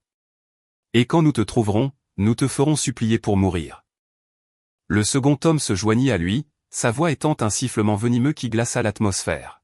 « Tu ne dormiras plus jamais, promit-il, ses yeux froids et sans vie fixés sur le corps tremblant de Chantelle. Chantelle laissa échapper un cri aigu de terreur absolue. Elle recula devant les hommes, ramenant ses genoux contre sa poitrine tandis que les agents fédéraux luttaient pour maintenir les collecteurs sous contrôle. Son monde parfait ne s'était pas seulement effondré. Il s'était transformé en un cauchemar aux proportions inimaginables. Elle risquait des décennies de prison fédérale pour fraude électronique et blanchiment d'argent, et elle venait de placer un contrat d'exécution massive du milieu criminel sur sa propre tête. Elle regarda frénétiquement autour d'elle dans la pièce, cherchant la moindre issue. Elle regarda Vivien, qui était recroquevillé en une boule pathétique près de la fenêtre, tenant toujours sa mâchoire en sang et ignorant complètement sa fille. Elle regarda Winston, qui fixait le mur d'un air vide, une coquille vide d'homme qui avait perdu son entreprise, sa fortune et sa fierté en un seul après-midi. Ils étaient inutiles. Ils ne pouvaient pas se sauver eux-mêmes, et encore moins elle. Le regard affolé de Chantelle revint finalement vers moi. La sœur qu'elle avait moquée, intimidée et tourmentée pendant 2 décennies. La sœur qu'elle avait toujours considérée comme inférieure. Elle rampa vers l'avant sur les genoux, ses lourdes menottes en métal frottant contre le tapis coûteux. Elle se jeta littéralement à mes pieds, son visage strié de larmes tourné vers moi dans une soumission absolument désespérée. « Non, s'il te plaît » sanglota-t-elle, sa voix brisée et étouffée. « S'il te plaît, tu dois annuler ça. Utilise ton logiciel fantôme pour renvoyer l'argent. Dis au capitaine que c'était une erreur. Dis au syndicat que je ne voulais pas le faire. Tu es la seule à pouvoir régler ça. Je suis ta sœur, non. Nous sommes de la même famille. Tu ne peux pas les laisser me tuer. Je ferai n'importe quoi. Je t'en supplie à genoux. S'il te plaît, sauve-moi la vie. Je n'ai pas éprouvé une seule once de pitié pour l'enfant chéri. La fille magnifique et parfaite qui avait bénéficié de tous les avantages de la vie, qui n'avait jamais eu à assumer une seule conséquence de sa cruauté. Elle était complètement brisée, mendiant la pitié de la personne même qu'elle avait passé sa vie à essayer de détruire. Je n'ai pas éprouvé le moindre sentiment de pitié. J'ai plongé la main dans le dossier en cuir que je tenais. J'en ai sorti un épais document juridique relié par un clip argenté. Sans dire un mot, je me suis lentement accroupi et j'ai fait glisser le contrat sur la table basse en marbre, l'arrêtant juste devant le visage baigné de larmes de Chantelle. J'ai posé délicatement un élégant stylo noir sur le papier. « Tu veux que je te sauve la vie, Chantelle ?» demandai-je, ma voix calme et sans appel. Le Pentouse était si silencieux que je pouvais entendre la respiration erratique et saccadée des personnes agenouillées sur le sol. Chantelle fixa le document juridique posé sur la table en marbre. Sa main planait au-dessus de l'élégant stylo noir. Elle regarda les deux colosses du syndicat qui étaient maintenus par les agents fédéraux mais qui la fixaient toujours avec la promesse terrifiante d'une violence future. Elle regarda le capitaine de police, qui attendait simplement de voir comment la situation évoluerait avant de la placer officiellement en détention. Elle n'avait plus le moindre moyen de pression. « Vas-tu vraiment m'obliger à faire ça ?» chuchota Chantelle, ses larmes tombant librement sur le papier blanc et net. « Je suis de ta chair et de ton sang, non. Si je signe cela, je n'aurai plus rien. Je ne serai plus personne. »« Tu n'es déjà plus personne, Chantelle, » répondis-je, ma voix résonnant froidement contre les parois vitrées. « Tu t'en es assuré le jour où tu as décidé de voler 8 millions de dollars au crime organisé pour sauver ta propre peau. Tu as 10 secondes pour renoncer à ton nom, à tes actifs et à ton héritage. Sinon, je retire mon logiciel fantôme et je laisse le syndicat exercer sa vengeance. » 9. Chantelle laissa échapper un sanglot guttural qui secoua tout son corps. Elle se jeta en avant et saisit le stylo noir. Sa main tremblait si violemment qu'elle pouvait à peine le maintenir stable. Elle griffonna rapidement sa signature sur la ligne pointillée au bas du contrat. Elle parapha les clauses la privant du nom de famille Hastings et celle cédant ses voitures de luxe, sa collection de bijoux et ses titres de propriété directement à ma société holding. Dès que l'encre fut sèche sur la dernière page, je m'avançai et retirai doucement le contrat de ses mains tremblantes. Je remis le document à Marcus, qui le glissa immédiatement dans la poche intérieure sécurisée de sa veste.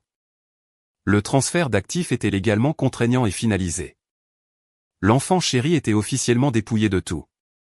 Elle était totalement ruinée. Je me tournai vers le capitaine Reynolds et lui adressai un bref signe de tête. « Elle est à vous, capitaine, » dis-je en reculant de la table. « Vous pouvez l'emmener maintenant. » Chantelle redressa brusquement la tête, ses yeux s'écarquillant d'une pure horreur. « Attends, » hurla-t-elle, reculant sur ses genoux.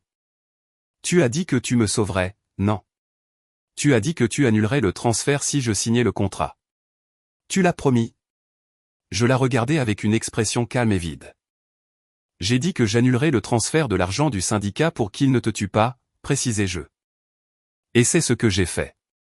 Les 8 millions de dollars sont de retour dans leur fonds opérationnel.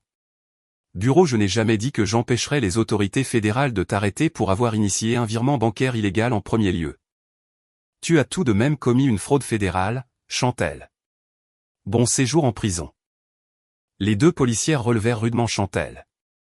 Elle se mit à donner des coups de pied et à se débattre, son pantalon de jogging de marque se déchirant contre l'arête vive de la table basse. Elle appela ses parents en hurlant. Elle hurla après son mari arrêté. Elle implora même la clémence, mais les policières l'ignorèrent complètement. Elles la traînèrent vers l'ascenseur privé qui attendait. Les lourdes portes en acier coulissèrent pour s'ouvrir et elles la poussèrent à l'intérieur. Les cris hystériques de Chantelle furent coupés instantanément lorsque les portes se refermèrent, scellant son destin. Un silence lourd et étouffant retomba à nouveau sur le salon. Les agents fédéraux restants relevèrent les deux hommes du syndicat et les dirigèrent vers l'ascenseur de service, débarrassant le Pentouse de la menace immédiate. Vivien restait recroquevillée sur le sol près de la fenêtre. Elle venait de regarder sa précieuse fille chérie, l'enfant qu'elle avait choyé et adoré pendant 3 décennies, se faire emmener menottée, complètement ruinée et faisant face à des années de détention fédérale. Son gendre était en prison. Son mari était ruiné. Sa vie parfaite au sein de la haute société avait été systématiquement démantelée et réduite en cendres sous ses yeux. Vivien se redressa lentement du tapis. Ses cheveux parfaitement coiffés étaient un nid de nœuds, et une ecchymose violet foncé se formait déjà sur sa mâchoire à l'endroit où Chantelle l'avait frappé avec l'ordinateur. Elle me fixa et sa détresse se transforma rapidement en une rage toxique et aveugle. Tu as tout gâché, hurla Vivien, sa voix éraillée et écorchée. Sale petite vermine malveillante. Tu as détruit ma famille. Tu m'as pris ma fille. Je vais te tuer de mes propres mains. Vivien se jeta en avant, ses mains manucurées crispées comme des griffes, visant directement mon visage. Elle n'atteignit même pas la table basse. Marcus s'interposa calmement sur son chemin. Il ne prit même pas la peine de faire un effort. Il leva simplement son bras massif et écarta Vivien comme s'il s'agissait d'un insecte agaçant. Vivien fut projetée en arrière, s'écrasant lourdement sur le sol en marbre. Elle resta allongée là, reprenant péniblement son souffle, sa robe de prix déchirée, sa fierté totalement anéantie.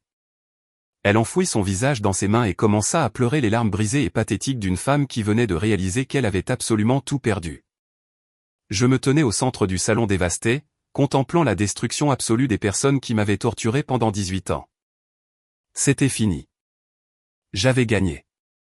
Puis un son lent et rythmé brisa le silence. Clap. Clap. Clap. Je tournai la tête vers l'origine du bruit.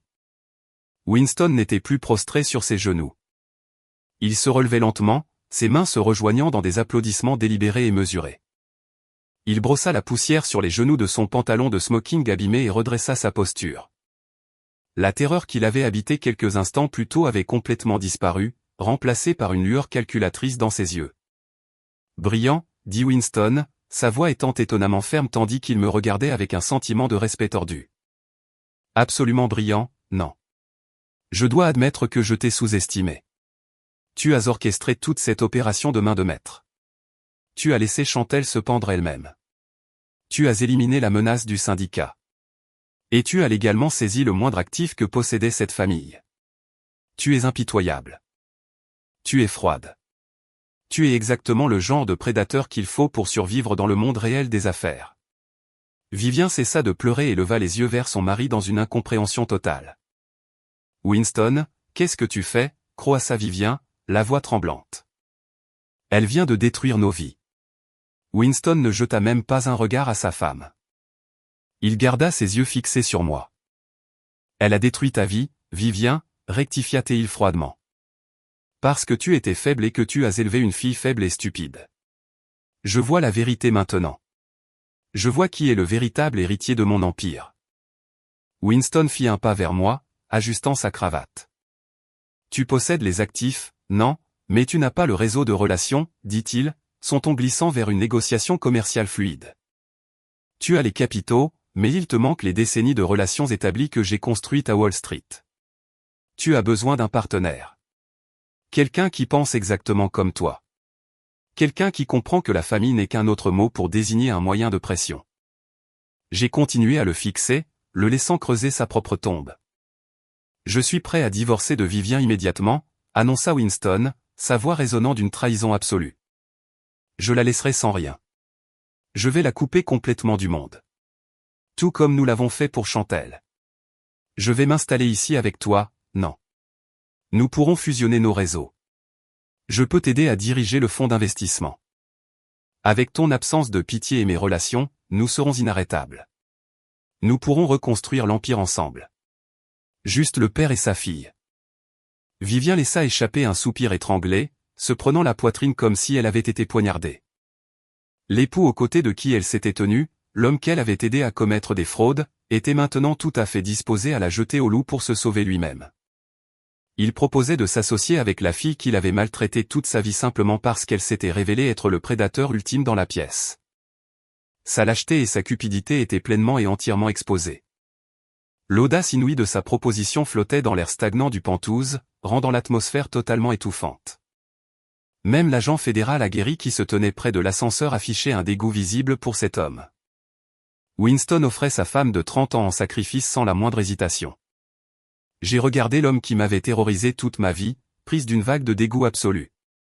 Il pensait vraiment qu'il lui suffisait de changer de camp et de s'aligner sur mon argent. Il croyait sincèrement que ces relations d'affaires signifiaient encore quelque chose pour moi aujourd'hui. Vivien se redressa du sol en marbre, son visage meurtri se déformant en un masque de haine sauvage et viscérale. Elle laissa échapper un cri guttural qui obligea plusieurs policiers à s'avancer d'un air alarmé. Espèce d'excuse d'homme dégoûtante et pathétique, hurla-t-elle, sa voix lui déchirant la gorge. Je t'ai donné toute ma vie, Winston. J'ai couvert tes liaisons. J'ai menti au conseil d'administration pour toi.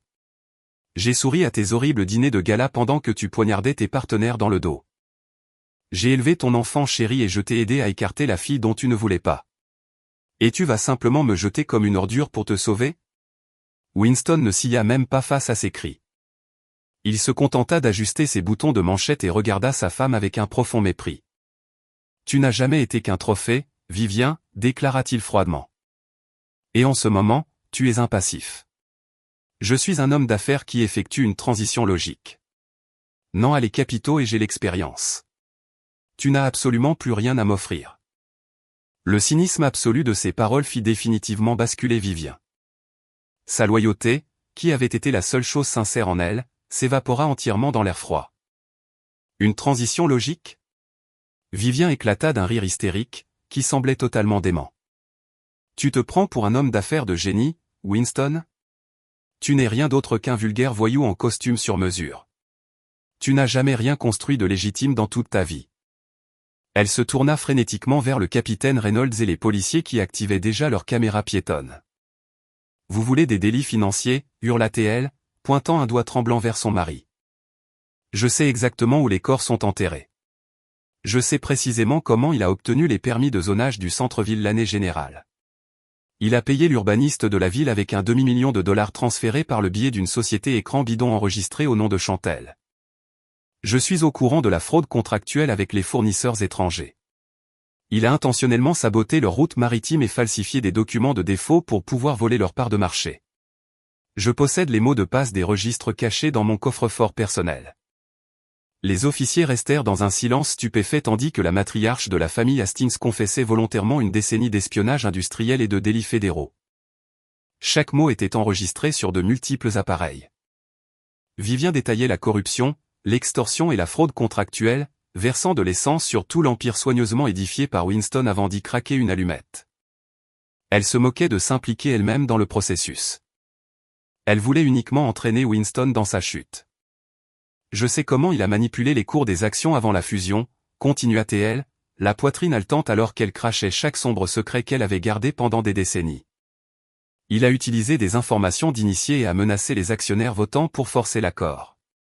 Il a détourné des millions des fonds de pension des employés pour les dissimuler sur des comptes offshore sous de fausses entités d'entreprise. C'est un monstre et un voleur, et je me ferai un plaisir de raconter chaque détail à un juge. Vivien gisait sur le sol en regardant l'homme qu'elle avait vénéré. L'illusion de sa vie faste était complètement brisée. Elle avait sacrifié sa propre moralité pour protéger cet homme. Elle avait fermé les yeux sur sa cruauté et avait même participé à ses machinations parce qu'elle croyait que cela garantissait sa place dans la haute société. Maintenant, elle voyait qu'elle n'avait jamais été pour lui qu'un actif jetable. Les agents de l'unité d'intervention se rapprochèrent, formant un périmètre serré autour de Winston. Ils recueillaient toutes les preuves nécessaires pour l'enfermer pour plusieurs vies. Je restais silencieuse, observant cet empire de mensonges s'effondrer enfin en poussière. C'était une justice poétique que la femme même que Winston avait utilisée pour maintenir son image de famille parfaite soit celle qui détruise tout. Winston resta figé tandis que sa femme énumérait des dates précises et des noms de comptes. La lueur calculatrice dans ses yeux disparut, remplacée par une vague de panique montante et une pure fureur violente. « Ferme ta bouche, Vivien, hurla-t-il, son visage prenant une teinte pourpre dangereuse. Tu ne sais pas de quoi tu parles. Tu es une femme hystérique qui invente des mensonges parce qu'elle est ta mère. » Mais Vivien ne voulait pas s'arrêter. C'était une femme qui n'avait plus absolument rien à perdre. « Je leur raconterai tout, Winston, hurla-t-elle, sa voix résonnant sous les hauts plafonds. Je veillerai à ce que tu meures dans un pénitencier fédéral. Winston franchit la distance qui les séparait en deux grandes enjambées. Avant qu'aucun des policiers n'ait pu réagir, il leva la main et asséna une violente gifle du revers de la main directement sur le visage de Vivien. Le bruit écœurant de sa main frappant sa pommette résonna bruyamment dans le pantouse. Vivien s'effondra en arrière sur le tapis, hurlant de douleur alors que le sang commençait immédiatement à couler de son nez. Le capitaine Reynolds dégaina instantanément son arme, la pointant directement sur la poitrine de Winston. « Éloignez-vous d'elle immédiatement, ordonna Reynolds, sa voix tonnant avec une autorité absolue. Faites un geste de plus et je vous descends sur place. Winston leva lentement les mains, s'éloignant de sa femme en pleurs. Il respirait lourdement, sa poitrine se soulevant sous l'effort et la rage. Mais au lieu de se rendre, il tourna la tête et verrouilla ses yeux sur moi. La panique s'était retirée, laissant place à un regard sombre et menaçant. Il plongea lentement la main dans la poche intérieure de sa veste de smoking abîmée. Les agents fédéraux crièrent des avertissements, resserrant leur prise sur leurs armes, lui ordonnant de garder les mains visibles. Mais Winston ne sortit pas d'armes. Il sortit un papier à en-tête officiel d'un hôpital plié en deux. Il en lissa les plis avec un soin délibéré et exagéré. Un rire sombre et glacial résonna dans sa poitrine, résonnant de manière sinistre dans la pièce tendue. « Tu pensais vraiment pouvoir me coincer, non ?» dit-il, sa voix ruisselant d'une assurance machiavélique. « Tu crois que tous ces enregistrements et les aveux d'une femme hystérique vont me jeter derrière les barreaux ?» Il brandit le certificat médical, l'agitant légèrement en l'air. J'ai regardé le morceau de papier qui s'agitait légèrement dans sa main. « Qu'est-ce que tu t'imagines que c'est, Winston ?» demandai-je, gardant ma voix parfaitement plane. Winston lissa le papier rigide, arborant le sourire d'un homme qui venait de remporter une partie d'échecs qu'il menait depuis des années. « C'est ma carte de sortie de prison, non ?» jubila-t-il, s'approchant des agents de l'unité d'intervention pour s'assurer qu'ils puissent lire l'entête officielle. C'est une évaluation psychiatrique certifiée provenant de l'un des neurologues les plus respectés de la côte Est. Elle me diagnostique officiellement une démence précoce avancée. Selon ce document médical légalement contraignant, mon déclin cognitif a commencé il y a plus de 18 mois. Vivien laissa échapper un soupir étranglé depuis le sol, son visage meurtri se crispant dans une nouvelle colère. « Tu n'as pas de démence, Winston » s'étouffa-t-elle, toussant en essayant de s'asseoir. « Tu te portes parfaitement bien. Tu as coordonné une OPA hostile pas plus tard que la semaine générale. » Winston l'ignora complètement, gardant son regard triomphant fixé sur moi. Peu importe ce qu'elle dit ou ce que ses agents ont entendu aujourd'hui, non, dit-il d'un ton d'une condescendance extrême. Légalement, je n'ai pas la capacité mentale d'être tenu pour responsable de mes actes. Toute fraude d'entreprise, tout virement bancaire illégal, toute tentative d'extorsion, tout cela sera mis sur le compte des erreurs tragiques d'un esprit en détérioration. Un juge examinera ce certificat et me déclarera totalement inapte à subir un procès. Le capitaine Reynolds fronça les sourcils, examinant de près la signature sur le document, la mâchoire serrée alors qu'il reconnaissait le nom du spécialiste éminent. « Tu as planifié ça » déclarai-je, observant l'arrogance absolue émanée de chacun de ses pores.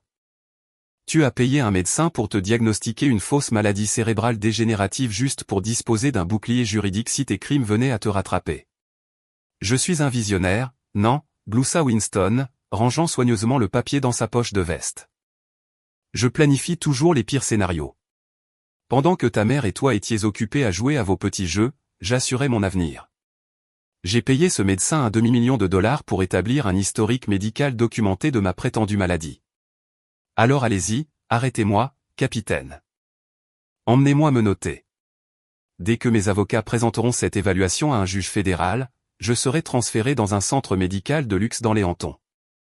Je passerai les 20 prochaines années à boire du scotch et à jouer au golf sur un green privé pendant que ma charmante épouse croupira dans une cellule en béton pour avoir confessé des crimes fédéraux sur bande. » L'abjection de son plan laissa la pièce dans un silence stupéfait.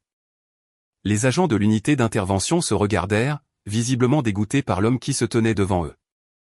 Vivien enfouit son visage dans le sol en marbre, sanglotant de manière incontrôlable en réalisant que son mari avait conçu une issue de secours parfaite, la laissant porter seul le chapeau pour l'ensemble de son empire criminel.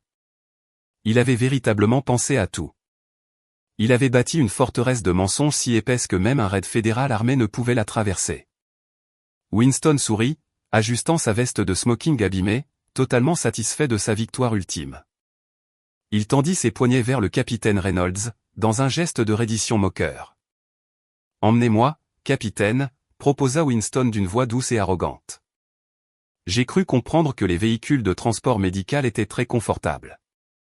J'ai observé son triomphe imaginaire, ressentant un profond sentiment de satisfaction, sachant exactement de quelle hauteur il s'apprêtait à tomber. Je n'ai pas crié ni argumenté.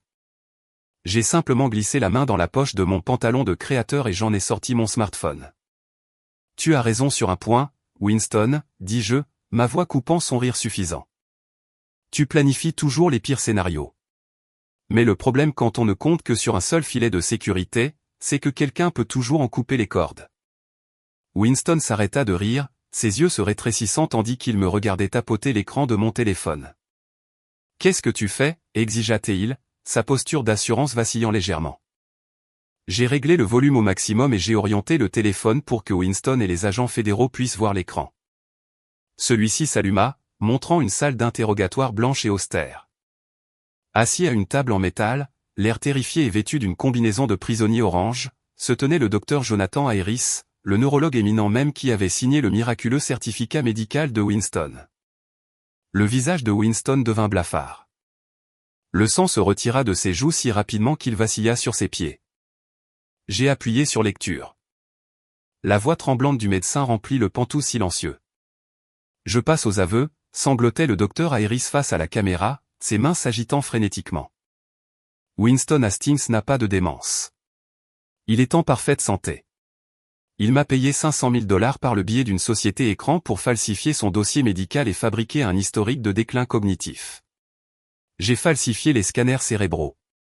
J'ai falsifié les évaluations psychologiques. J'ai tout fait pour l'argent. S'il vous plaît, je témoignerai sur tout. Je vous donnerai les relevés bancaires. S'il vous plaît, accordez-moi un accord de plaidoyer. J'ai mis la vidéo sur pause et j'ai glissé le téléphone dans ma poche. J'ai regardé Winston, dont le corps entier tremblait maintenant d'une terreur véritable. Son plan d'évasion parfait, son brillant bouclier médical, venait de s'évanouir en fumée. J'ai trouvé les paiements au docteur Harris alors que j'auditais tes comptes offshore le mois dernier, Winston, expliquai-je calmement. J'ai transmis ces anomalies financières au capitaine Reynolds.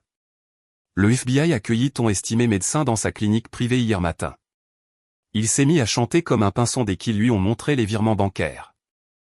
Ton faux certificat ne vaut rien, et ton médecin est actuellement en train de rédiger une déposition de témoin fédéral contre toi. Les genoux de Winston se dérobèrent enfin.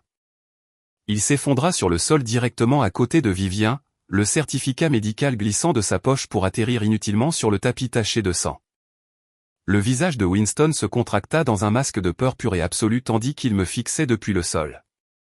La dernière ligne de défense qu'il avait dépensé $1 demi-million à bâtir venait d'être anéantie en quelques secondes.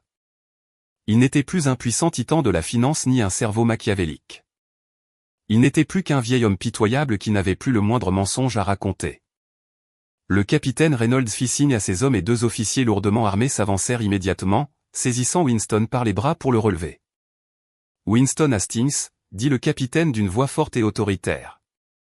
Vous êtes en état d'arrestation pour fraude d'entreprise, évasion fiscale internationale et corruption de professionnels de santé. Vous avez le droit de garder le silence. Tout ce que vous direz pourra être retenu contre vous devant un tribunal. Winston se débattit contre la poigne des officiers, ses yeux écarquillés par la panique. Il regarda les agents fédéraux, puis son regard désespéré se fixa sur moi. « Non, s'il te plaît » supplia-t-il, ma voix se brisant tandis que des larmes de peur authentiques coulaient sur ses joues. « Tu ne peux pas les laisser me faire ça. Je suis ton père, non. Ou ils sont de la même famille. Tu dois te souvenir de notre lien de sang. S'il te plaît, tu devais faire preuve de clémence envers moi. » J'ai fait un pas vers lui, plongeant mon regard directement dans les yeux de l'homme qui avait fait de mon enfance un cauchemar permanent. Mon expression était totalement dénuée de la moindre émotion. Le seul sang que tu as a été vendu à bas prix le jour où tu as pris la vie de ma mère, dis-je d'une voix froide et creuse. Tu as troqué son existence pour ton premier aperçu de pouvoir dans le monde des affaires. Tu n'as montré aucune clémence envers elle, Winston.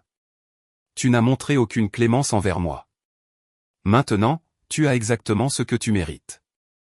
Les policiers entraînèrent Winston vers l'ascenseur privé, ses sanglots pathétiques résonnant dans le pantouse alors que la réalité de son avenir s'imposait enfin à lui. Il allait passer le reste de sa vie misérable dans un pénitencier fédéral, entouré des personnes même qu'il avait toujours considérées comme inférieures à lui. Alors que les portes en acier se refermaient sur mon père ruiné, un mouvement soudain attira mon attention. Vivien, qui pleurait sur le sol quelques instants auparavant, se redressa brusquement. Elle essuya le sang de sa mâchoire meurtrie et passa ses mains sur le devant de sa robe de marque déchirée, tentant d'en lisser les plis. Elle se dirigea vers la table basse en marbre et y ramassa nonchalamment son sac à main Hermès orange, passant la bandoulière sur son épaule avec un air d'élégance affectée. Bien, annonça Vivien, levant le menton et ignorant complètement les agents fédéraux qui sécurisaient encore la pièce. Je n'avais de toute évidence absolument rien à voir avec les crimes révoltants de mon mari. Je suis une victime de sa tromperie, au même titre que toutes les personnes présentes ici aujourd'hui. Elle se tourna vers l'ascenseur privé tout en arrangeant ses cheveux. J'ai subi bien assez de traumatisme pour aujourd'hui, je vais donc appeler un taxi et retourner dans ma suite au Four Seasons. J'imagine que mon équipe juridique prendra contact pour régler ce ridicule malentendu. Elle fit 2 pas vers la sortie avant que je ne me place directement sur son chemin, lui bloquant le passage. Tu ne vas nulle part, Vivien, déclarai-je, croisant les bras sur ma poitrine. Et tu ne vas certainement pas retourner dans un hôtel 5 étoiles. Vivien laissa échapper un soupir exaspéré, me regardant comme si j'étais une enfant agaçante. Pousse-toi de mon chemin, non, lança-t-elle, sa voix ruisselant de son arrogance aristocratique habituelle. Tu as eu ta petite vengeance sur Winston et Chantelle, mais j'en ai assez de jouer à tes jeux. J'ai une réservation et j'ai besoin d'un bain chaud. Je secouai la tête, laissant un mince sourire effleurer mes lèvres. Tu n'as plus de réservation, Vivien, la corrigeai-je. Le Four Seasons a annulé ta suite il y a 20 minutes. Toutes tes cartes de crédit sont complètement bloquées. Le gouvernement fédéral a saisi chaque compte joint que tu partageais avec Winston à la minute même de son arrestation. Tu n'as même pas de quoi payer la course de taxi pour descendre la rue. Vivien ricana, roulant des yeux.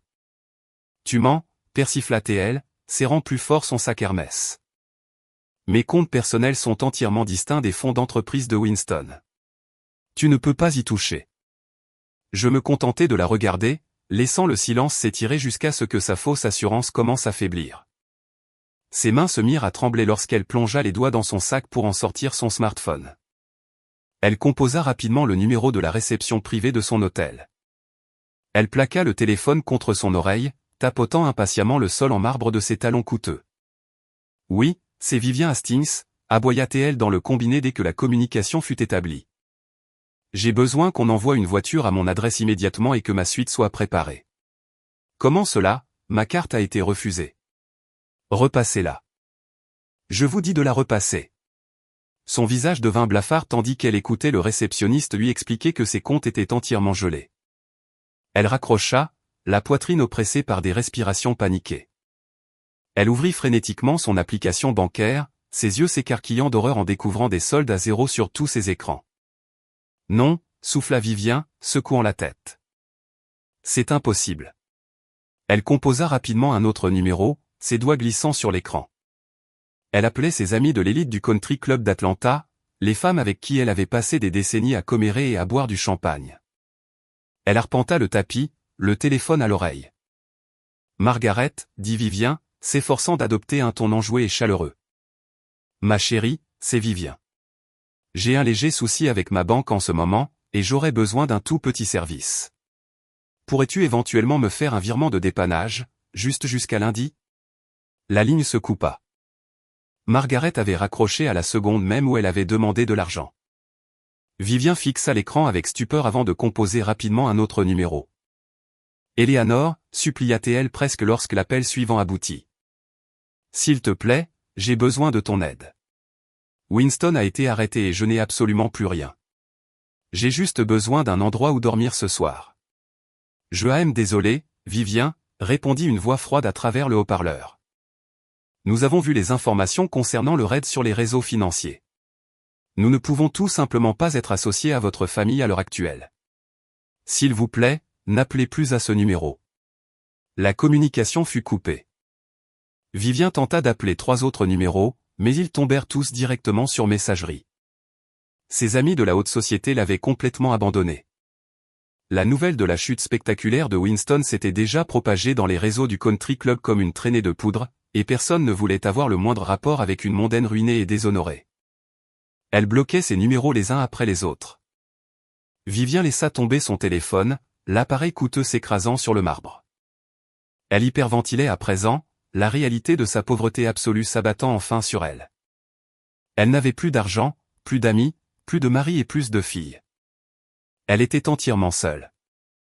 Elle balaya frénétiquement la pièce du regard, sa panique se transformant en un désespoir pur.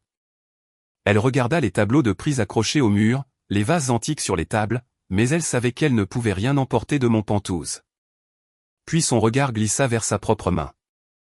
Elle fixa l'énorme bague en diamant de 10 carats qui brillait à son doigt. C'était son cadeau d'anniversaire de la part de Winston, une bague d'une valeur de plus de 200 000 $.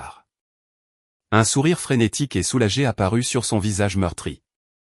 Elle pressa sa main contre sa poitrine. « Je n'ai pas besoin de mes comptes, » marmonna Vivien, le regard égaré et dément. « Je peux mettre ça en gage. Je peux vendre ce diamant et vivre confortablement pendant 1 an. Tout ira bien. Je n'ai besoin de personne. » Je plongeai la main dans ma poche et en sortis une feuille de papier pliée. Je m'approchai de Vivien, qui essayait déjà de retirer frénétiquement la lourde bague de son doigt. Je lui tendis le papier. « Qu'est-ce que c'est » lança-t-elle, interrompant ses mouvements fébriles pour me foudroyer du regard. « C'est un document d'expertise de joaillerie certifié, » dis-je, gardant ma voix parfaitement calme. « Je l'ai trouvé dans le coffre-fort privé de Winston pendant que j'auditais votre maison le mois dernier. J'ai pensé que tu aimerais le lire. » Vivien m'arracha le papier des mains et le déplia. Ses yeux parcoururent rapidement les lignes du texte officiel.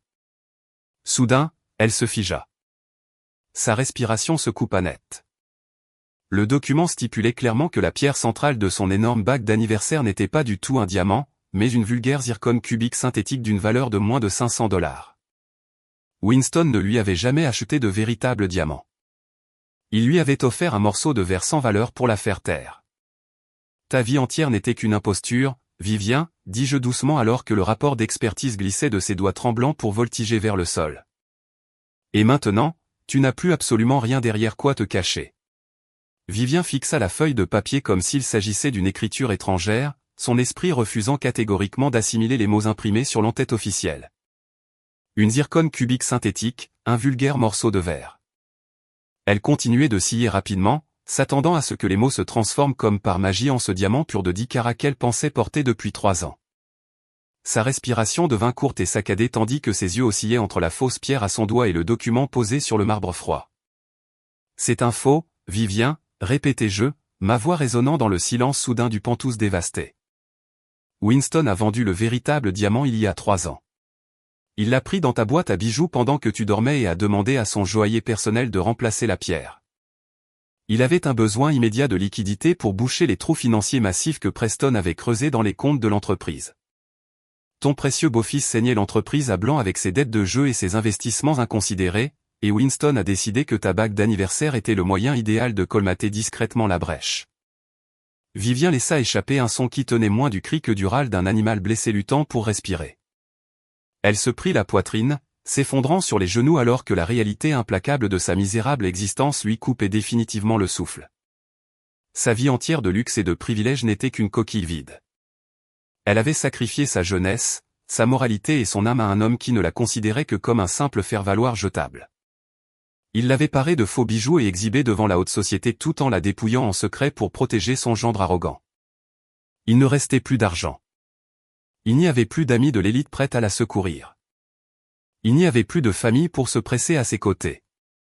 Chantelle était en route pour une prison fédérale. Preston était ruiné. Winston l'avait complètement abandonnée.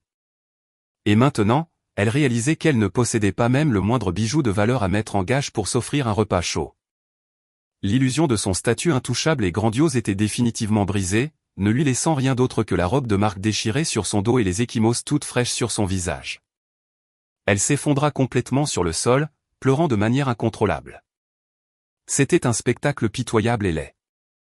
Elle ne pleurait pas la perte de son mari ou la destruction de sa famille. Elle pleurait la perte de son faux statut de femme de la haute société. Elle pleurait les déjeuners au country club, les galas de charité, les jets privés et les regards envieux des autres femmes. Elle avait vendu son âme pour une vie de luxe. Et maintenant, elle réalisait qu'elle n'en avait jamais rien possédé. Tout cela n'était qu'un mirage soigneusement orchestré par un homme qui la méprisait. Winston observa son effondrement avec une expression de terreur absolue. Sa dernière ligne de défense était totalement anéantie et il n'avait plus nulle part où fuir. Les policiers s'avancèrent, remettant Winston sur ses pieds et le plaçant officiellement en état d'arrestation pour fraude, évasion fiscale et corruption de professionnels de santé. Les lourdes menottes en acier se refermèrent bruyamment sur ses poignets. Il se débattit contre leur prise, ses yeux écarquillés par la panique alors qu'il me regardait. « Non, s'il te plaît, supplia-t-il, ma voix se brisant de désespoir. Tu ne pouvais pas les laisser m'emmener. Tu es ma fille. Nous sommes de la même famille. Tu devais te souvenir de notre lien de sang. S'il te plaît, fais preuve de clémence envers moi. » J'ai regardé l'homme qui m'avait terrorisé toute ma vie, saisi d'un dégoût absolu. « Tu penses vraiment pouvoir changer de camp et t'aligner sur mon argent, Winston? Tu n'as absolument rien que je désire. Ni tes fausses relations professionnelles, et certainement pas ton partenariat. » Les policiers le tirèrent en avant, le dirigeant sans ménagement vers l'ascenseur qui attendait. Ses protestations pathétiques s'estompèrent tandis que les lourdes portes en acier coulissaient pour se refermer, scellant son destin pour toujours. Les agents fédéraux et les collecteurs de dettes restants rassemblèrent tranquillement leur matériel et sang à l'air, laissant le Pentouse totalement vide. Le raid était terminé. L'Empire était tombé. Le Pentouse n'abritait plus désormais que 2 personnes, moi et cette belle-mère brisée, pleurant misérablement sur le tapis. Je restai parfaitement immobile un instant, savourant simplement le calme absolu. Je baissai les yeux vers Vivien, toujours recroquevillé en une boule pathétique, serrant sa bague en faux diamant. Lentement, je plongeai la main dans la poche de mon pantalon, et mes doigts se refermèrent sur un unique billet de banque. J'en sortis un billet de $20 craquant. Je le tins au-dessus d'elle, le laissant glisser de mes doigts pour voltiger doucement vers le sol, atterrissant directement devant le visage baigné de larmes de Vivien. « C'est le montant exact que tu m'as jeté à la figure quand tu m'as mise à la porte il y a 10 ans, dis-je d'une voix parfaitement calme et dénuée de la moindre sympathie. Utilise-le pour prendre un bus pour un refuge pour sans-abri, car tu n'as absolument plus rien d'autre. » Je lui tournai le dos et fis signe à mes gardes de sécurité qui attendaient silencieusement dans le couloir. Ils intervinrent avec une efficacité rapide et impitoyable. Ils ne prirent pas la peine de lui demander de se lever. Les gardes se baissèrent simplement, saisirent Vivien par les bras et la relevèrent brutalement. Elle pendait entre eux comme une poupée de chiffon, sa robe de marque coûteuse se déchirant un peu plus tandis qu'il la traînait à travers la pièce. Elle ne donna aucun coup de pied, ne cria pas et ne se débattit pas. Elle n'était plus qu'un poids mort, complètement vaincue par la réalité de sa nouvelle vie. Ils la traînèrent hors du salon dévasté, devant la table basse renversée, et directement vers l'ascenseur privé. Ils la poussèrent à l'intérieur, y jetant après elle le faux rapport d'expertise et le billet de $20. Les lourdes portes en acier coulissèrent pour se fermer, verrouillant à tout jamais cette femme en pleurs hors de ma vie. Le Pentouse fut à nouveau plongé dans un silence absolu. J'étais entièrement seul. Je traversai lentement la pièce, enjambant les débris de l'empire déchu des Hastings. Je me dirigeai vers les immenses baies vitrées qui s'étiraient sur tout le mur du fond. Le soleil avait commencé à se coucher, jetant une lueur dorée et pourpre éclatante sur l'immense panorama de New York. Les lumières de la ville commençaient tout juste à scintiller, illuminant le monde qui s'étendait à mes pieds. Je jetai un regard en arrière vers le centre de la pièce. La petite boîte cadeau emballée d'or était toujours posée délicatement sur la table d'appoint, restée totalement intacte au milieu de tout ce chaos et de cette destruction. C'était un symbole silencieux et parfait de tout ce qui s'était produit aujourd'hui. Ma vengeance était enfin accomplie. Chaque personne qui m'avait fait du tort, qui avait blessé ma mère, qui m'avait traité comme un déchet, était désormais exactement là où elle devait être. J'avais systématiquement détruit leur vie et saisi le moindre de leurs biens. Je me dirigeai vers le bar privé et me versai un verre de vin rouge de grand cru. Le verre de cristal me parut lourd et parfait en main. Je revins vers la fenêtre, contemplant la ville lumineuse. Je pris une gorgée lente et délibérée du vin, laissant les arômes riches se déposer sur ma langue. Un sourire sincère et profond se dessina enfin sur mon visage. Les fantômes de mon passé étaient définitivement enterrés. Je levai mon verre vers la pièce vide, célébrant la liberté absolue que j'avais conquise entièrement de mes propres mains. La plus grande leçon est que votre valeur n'est jamais définie par ceux qui refusent de la voir. Parfois, les personnes qui sont censées vous aimer le plus sont celles qui vous brisent. Leur incapacité à vous estimer reflète leurs propres failles, et non votre potentiel. S'éloigner de dynamiques familiales toxiques n'est pas une trahison. C'est de la survie. La véritable sécurité provient du fait de bâtir sa propre indépendance et de s'entourer de personnes qui célèbrent votre authenticité. Avez-vous déjà coupé les ponts avec des parents toxiques pour protéger votre paix? Partagez votre histoire dans les commentaires et abonnez-vous pour d'autres parcours inspirants.